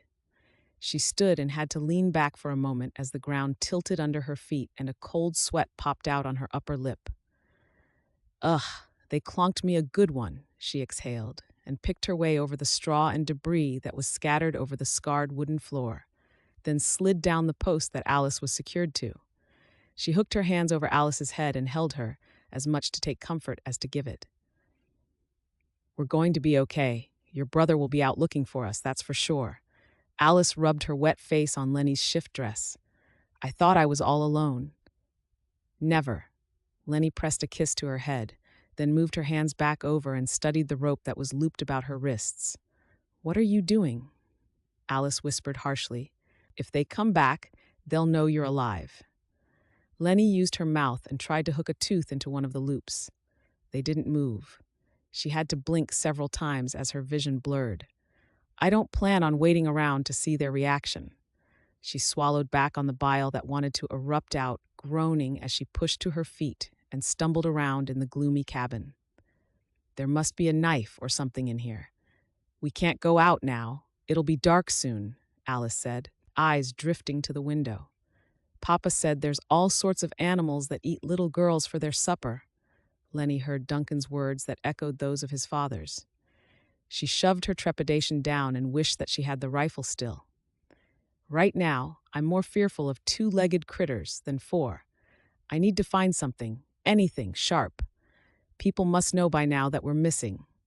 Clem might be a completely incompetent kidnapper, but he might be more adept in other areas. I am not waiting around to find that bit out. We're getting out of here, and I'm taking you home." She was moving objects aside, feeling for something to cut the ropes, when she heard it. Her breath stalled in her chest, and she put her fingers to her lips as a bootstep struck the wooden step outside. She quickly looked around for a weapon before she grabbed the only thing to hand. The boot scraped the wood. She crept to the door and hefted the clay jug overhead and waited. Hoyt had been right. The Liggett cabin had been abandoned years ago. It had simply been left to rot, as Clem had not looked back once they'd left for California, and it was in shambles. The roof had caved in, and the interior had been left to the elements. Dejected, Hoyt, Denny, and Duncan had continued their search of the roads and ditches, outhouses and cabins, following Sheriff Rogers' systematic map to ensure that the whole area was searched. His sister must be terrified. In his mind, he could see his father's furious expression, blaming Duncan for losing her. Hear the accusatory tone, as he'd told Duncan, stay away from Clem. And the last time he'd seen his father, recalling their words flung in anger. Regret pulsed in his blood. He needed his father's guidance now, his calm and logical approach. Where would Clem have stashed them? He wished with all of his heart that he could have taken back the harsh words he'd said to Lennie the last time he'd seen her. What would he say to her? That he was sorry? That he loved her? She'd been dragged into his mess, one that he hadn't seen coming, and none of this was her fault. This wasn't the comfortable life that he had promised her. Their lives hadn't even gotten started, and already he was wondering if she would stay with him. If he found her alive, he couldn't think about not finding her. He closed the train of thought before it could germinate any further. I should never have brought her here. She won't want to stay with me now, will she? Duncan didn't realize that he'd said the words out loud until Hoyt sighed. You can't go thinking you know what's in a woman's head, boy. Better men than you and I have tried and failed. All you can do is be truthful with her. She cares for you, of that I'm certain. Duncan reined to a stop and lifted his water canister, took a glug and wiped his mouth with the back of his hand. I have to find her first. Alice must be terrified. Lennie is a sensible sort. She'll watch over her, and the Lord will watch over Lennie. Duncan lifted a surprised brow at the quiet admission. I didn't have you pegged as the religious man, Hoyt. He picked up his water bottle, fiddled with the cap. I might not go to church, but that don't mean I don't pray. Sure did pray when your daddy passed on, and the Lord sent you home. Duncan sighed, took another swig, and cast a glance over the dusty road they were on, moonlight kissing the open areas so that they could see their way about. I could use my pa's counseling right about now. He would know where to look. He could track a rabbit on through a puddle, Hoyt chuckled. There wasn't much your father didn't know about hunting, Duncan straightened, gathered up the reins as clarity struck him, a faint childhood memory that bloomed. The hunter's cabin. I know where they are. Come on. Clem Liggett was furious. He'd thought that by now Duncan McCafferty would have given him what he wanted. After all, he'd tried being nice about it, and Duncan had been angry with him for ruining his wedding day. Then, Clem had been driven to take the matter further, as time had been of the essence. He made his way up to the cabin, alone. That yellow-livered so-called employee of his had balked at being made to kidnap a child and had fled when Clem had gone to take a leak. At least he'd delivered the note before he'd left. He clambered over the fallen tree limbs, cursing viciously when he caught his shin on a branch protruding out. He craved his whiskey to take the edge off, but that would mean going into town to steal a bottle, and right now, that was out of the question. He just needed McCafferty to pay up, and he'd be on his way. He heard the twigs snap, and he paused, his hearing hampered by the thrum of his pulse in his ears. He strained to see through the darkness, wishing not for the first time that he'd picked the route alongside the narrow pathway instead of through the trees. Thoughts of wild animals were dimmed by the threat of the men who hunted him, too. Clem sighed softly, and he started off for the cabin again. All he wanted was a quiet life. Why was everyone out to get him? Chapter 15. The door handle rattled, and the frame cracked as the door edged open. Lennie watched as light from an oil lamp fell across the dirty floor, and she saw the tip of a boot emerge before she let out a war cry and arced the jug over her head, bring it down towards the head and shoulders that followed the boot tip.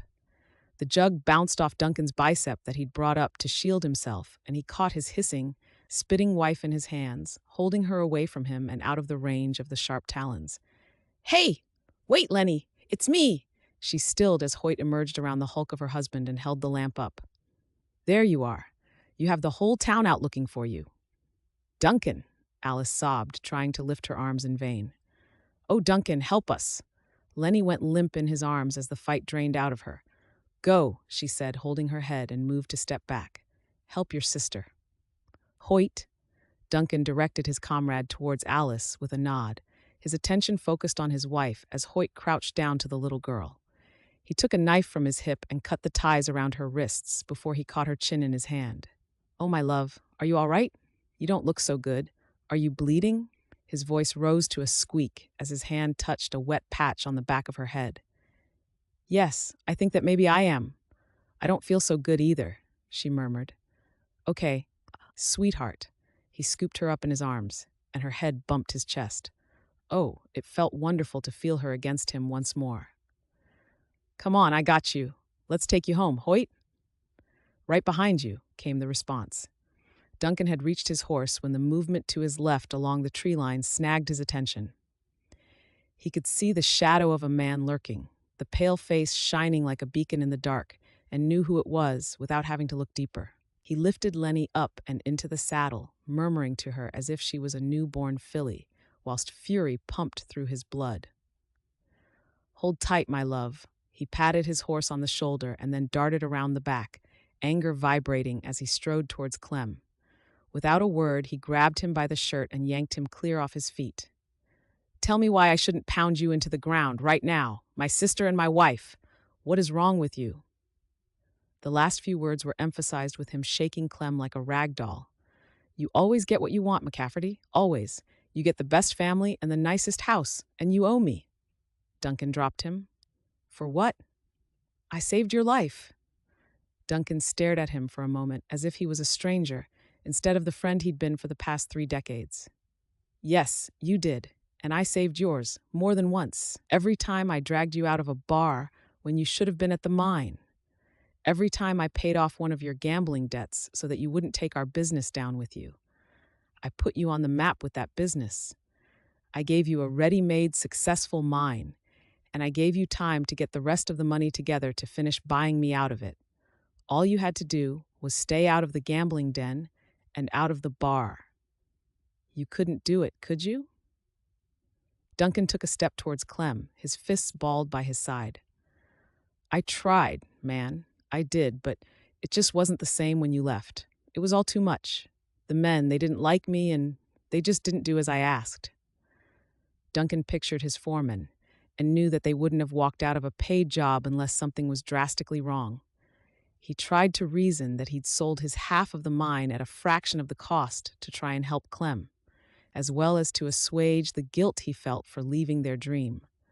"What did you do to them?" "Prosody. Fired them all," Clem snarled. "Every last one of them. I hired other workers, cheaper too." Duncan dragged a hand down his face. How many times had he told Clem that the workers were the best in the state, that they all knew what they were doing? After all, that was why Duncan had hired several experienced foremen to shoulder the responsibilities too. "Why, Clem? They were all good workers. I said not to interfere with them." Clem sagged, sighed. "I know." "Rogers said that there are men in town looking for you," Duncan told him quietly, trying to connect his boyhood friend with the broken fiend who'd stolen his family, hurt his wife. "Who are they?" "They loaned me some money. I signed over some of the shares to the mine, and they gave me cash, but it wasn't enough to save the place." "It's gone?" Clem nodded, his unfocused eyes watering. "All that hard work? Gone. How much do you owe them?" Clem peeled back his teeth and he thrust his face at Duncan. "I don't owe you any explanation. You did this to me. You left the mine, and I did with it as I saw fit. Don't act all high and mighty with me, McCafferty. You've had everything handed to you on a plate.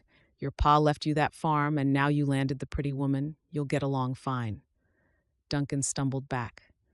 "What happened to you? The boy I know would never have harmed a hair on a woman's head. Never. My pa was right. I should have stayed away from you. And I should have left you under that waterfall," Clem bellowed at him. "Duncan," Lennie called out to him, her voice pulling him back from the void of rage that filled him. "Please, take me home." The simple words were like a balm to him. He had his family back. They were safe. Lennie needed medical attention. His mother would be frantic. All of these excuses helped to push down his anger. If he followed through on the urge to pound something, then he would be no better than Clem himself. "You asked me to repay you for saving my life, so I will. Hand yourself in to Sheriff Rogers if you have any desire to live." The talk is those men who are looking for you are serious bounty hunters, or worse, hired men with no qualms on whether they take their quarry back alive or dead." He walked away, sliding his boot into the stirrup and hauling himself into the saddle behind Lennie. He slid an arm around her waist, and she rested her dainty hand on the back of his, squeezing it. "Wait, please. I was desperate, Duncan. I didn't know what else to do. I'm sorry I took them. You have to know how sorry I am." Duncan fixed Clem with a stare. "I consider my debt to you completely settled, and we are no longer friends." Chapter 16. When she opened her eyes, the light was low, and for a moment she wasn't sure if it was dawn or dusk. Blinking, she took in the unfamiliar surroundings and had a moment of panic. The furniture was simple yet rustic, though the drapes were of the same material that had covered the bedroom in her little room at Two Pines Ranch. Trepidation prickled her skin, and she moved her head, wincing as pain expanded at the movement. She tried just moving her eyes, and that was when she saw him. He was in a high-backed chair, his feet stacked atop the other with those long legs stretched out in front of him and his fingers linked loosely across a flat stomach. His face was relaxed in repose, his breathing deeply even. She took a moment to study him, and her heart ached. The life that she had come here for hadn't even been given the chance to get going, but he had come looking for her. She didn't even want to think about what would have happened had Clem shown up first. She must have sighed or given him another alert, because 1 second he was fast asleep, and then the keen blue gaze was on her, and he was watching her as carefully as she had done with him only moments before. His lips curved into a small smile, yet he seemed wary of her. "How do you feel?" "Battered," she croaked. "Where am I?" "In my bed. It's bigger and more comfortable." Her mind came alive with the ramifications of being alone in the bed chambers of her husband. She blamed her heated sensation on feeling out of sorts, nothing more. "How long was I asleep?" "Just a day. You'd passed out by the time I got you back here. Luckily, the doc was already here helping with the searching, along with the rest of the town, and he was able to treat you." She tried to swallow on an arid throat and tried to sit up, breathing hard with the exertion. Can I have something to drink?" His boots scraped the floor as he stood and crossed over to her and bolstered her up with some pillows before adding some water to a cup from a jug at the bedside. "Here." He leaned down, held the cup steady for her, his unwavering gaze on her. "Thank you," she murmured, catching an errant drip of water with her fingertips. "You slept there?" He looked at the chair that she'd pointed to and gave her a nod. "I didn't want you to wake and be alone." "You were sat there all night?" He nodded again. "You had me worried sick." Her lower lip disappeared between her teeth as the horrific happenings flashed through her mind. Her fingers reached up to touch the material covering her head. "What is this?" "The doctor put it on. It's just a bandage. He said that nothing was broken. Alice said that Clem hit you with something, and that is how you were injured." "I must look a sorry state with this on." He caressed her cheek, taking in the bruises and the dark smudges underneath her pretty eyes, more reassuring himself that she was there than to soothe her. "You look beautiful to me, Lennie. You looked so pale when we arrived home. Alice said that you'd been looking for something to cut her free, and that you'd thought I was Clem coming back, though how you were going to fight him when you could barely stand. I'm not sure if you're brave or foolish." His softly spoken words sounded harsh, but the playful glint in his eyes made her smile. "Maybe a bit of both. I certainly wasn't going to wait around and see what else he had planned for us." He sobered up. "I cannot begin to say how sorry I am for everything, for what Clem did to you, for a ruined wedding, for speaking to you the way I did the other night." His scent. "I?" His voice trailed off. The evident anguish in his expression made her heart squeeze, and reflexively, she pulled him down next to her, covered his large hand with her small one. "First of all," she admonished, "Clem wasn't your fault. I heard the conversation between you outside the cabin, and I remember it. He had an agenda, and he blamed you for whatever had gone wrong in his life. He had chosen that path, despite you having helped him in the past. I don't know you all that well yet, but I know that had he come to you and asked for your help, you would have tried your best. He didn't do that. He chose not to. That's on him, not you. His eyes danced between hers, and a breath shuddered from him.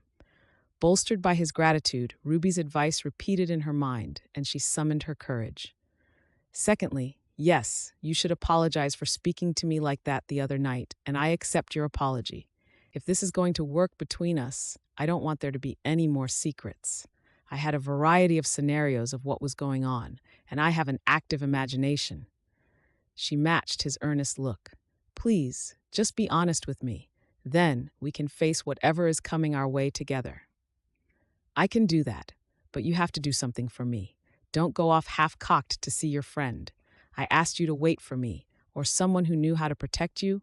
I know that you were trying your best.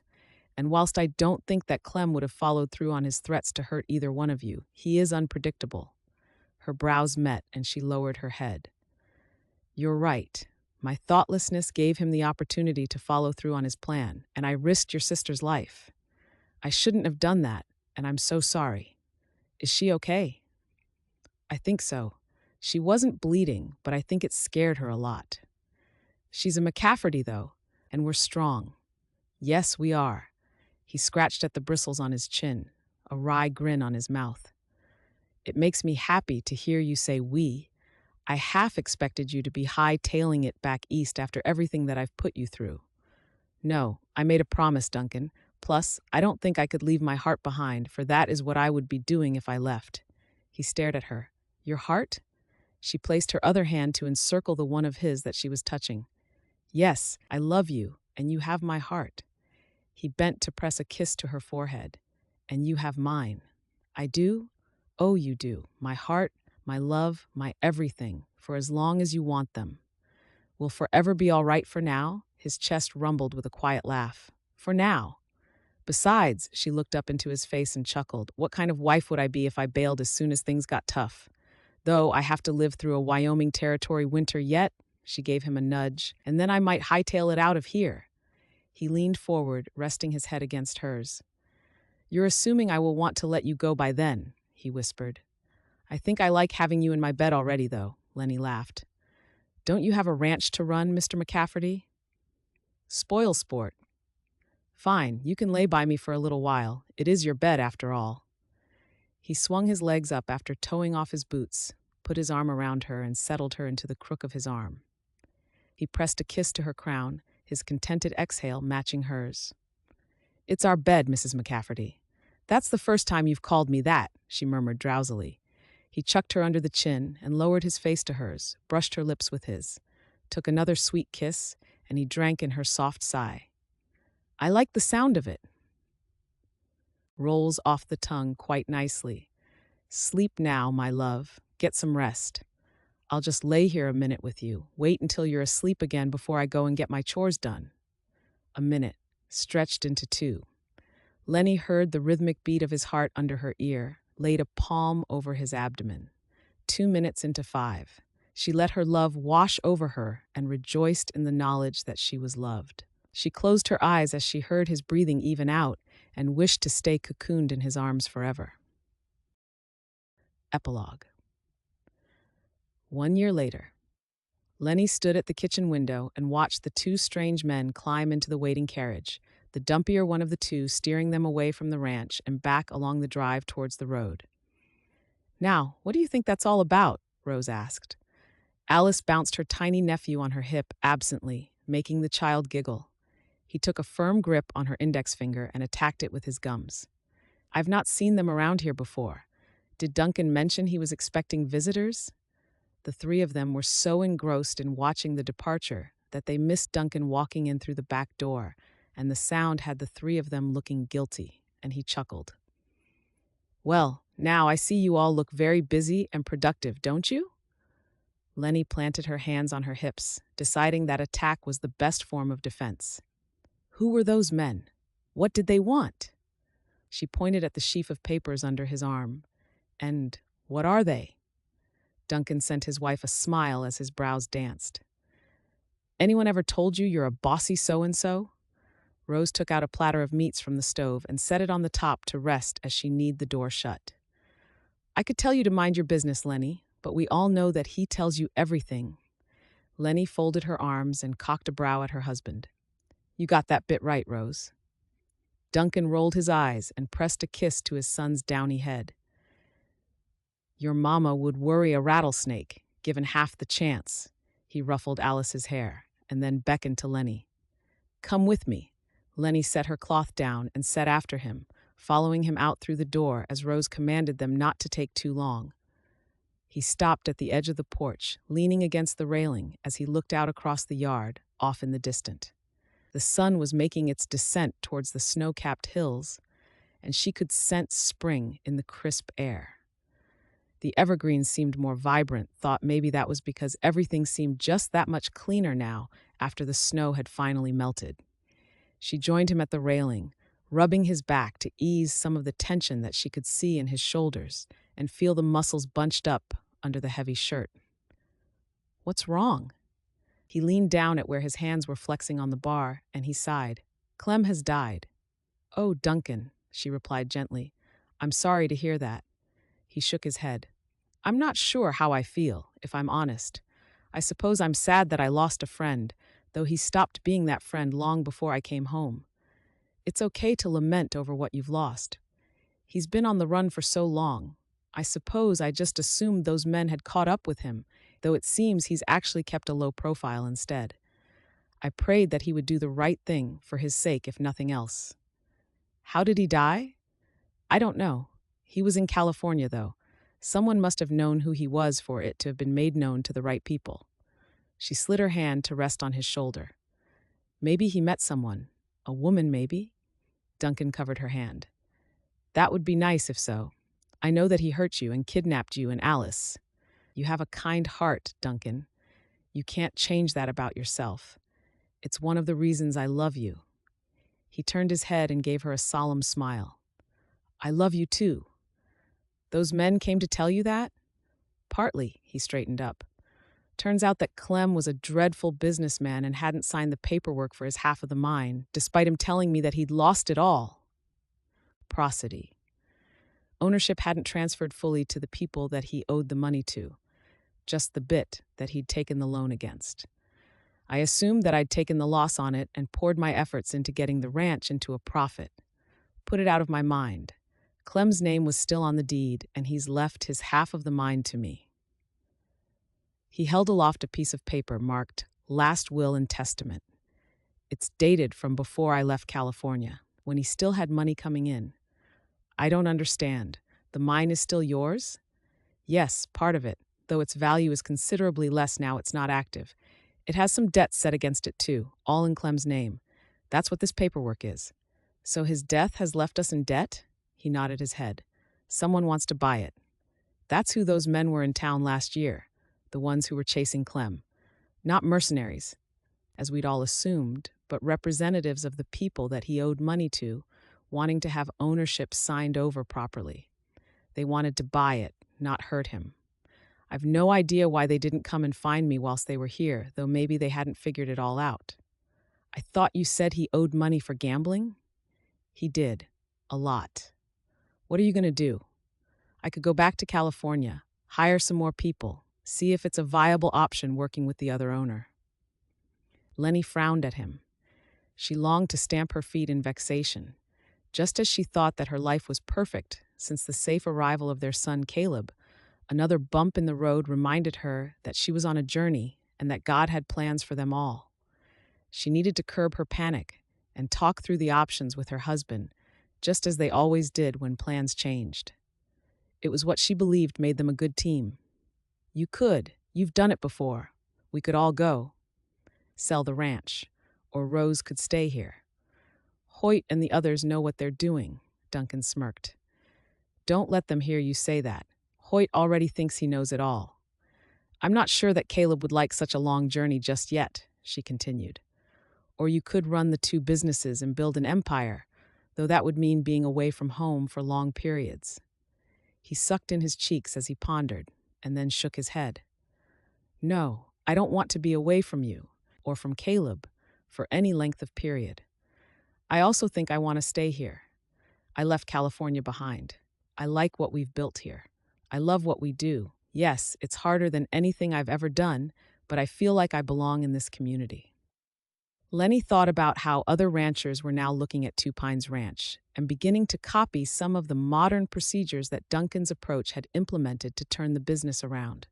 Men sought him out after Sunday's sermons, and they had a confab as the women swapped recipes and stories. She felt cocooned in the community that had searched for her, worried for her, the night that she'd been taken. She felt loved and protected by the women who brought clothing for Caleb and showed her how to care for a newborn. For the first time in her life, she felt like she belonged to a family. "Me too," she smiled. "That settles it then."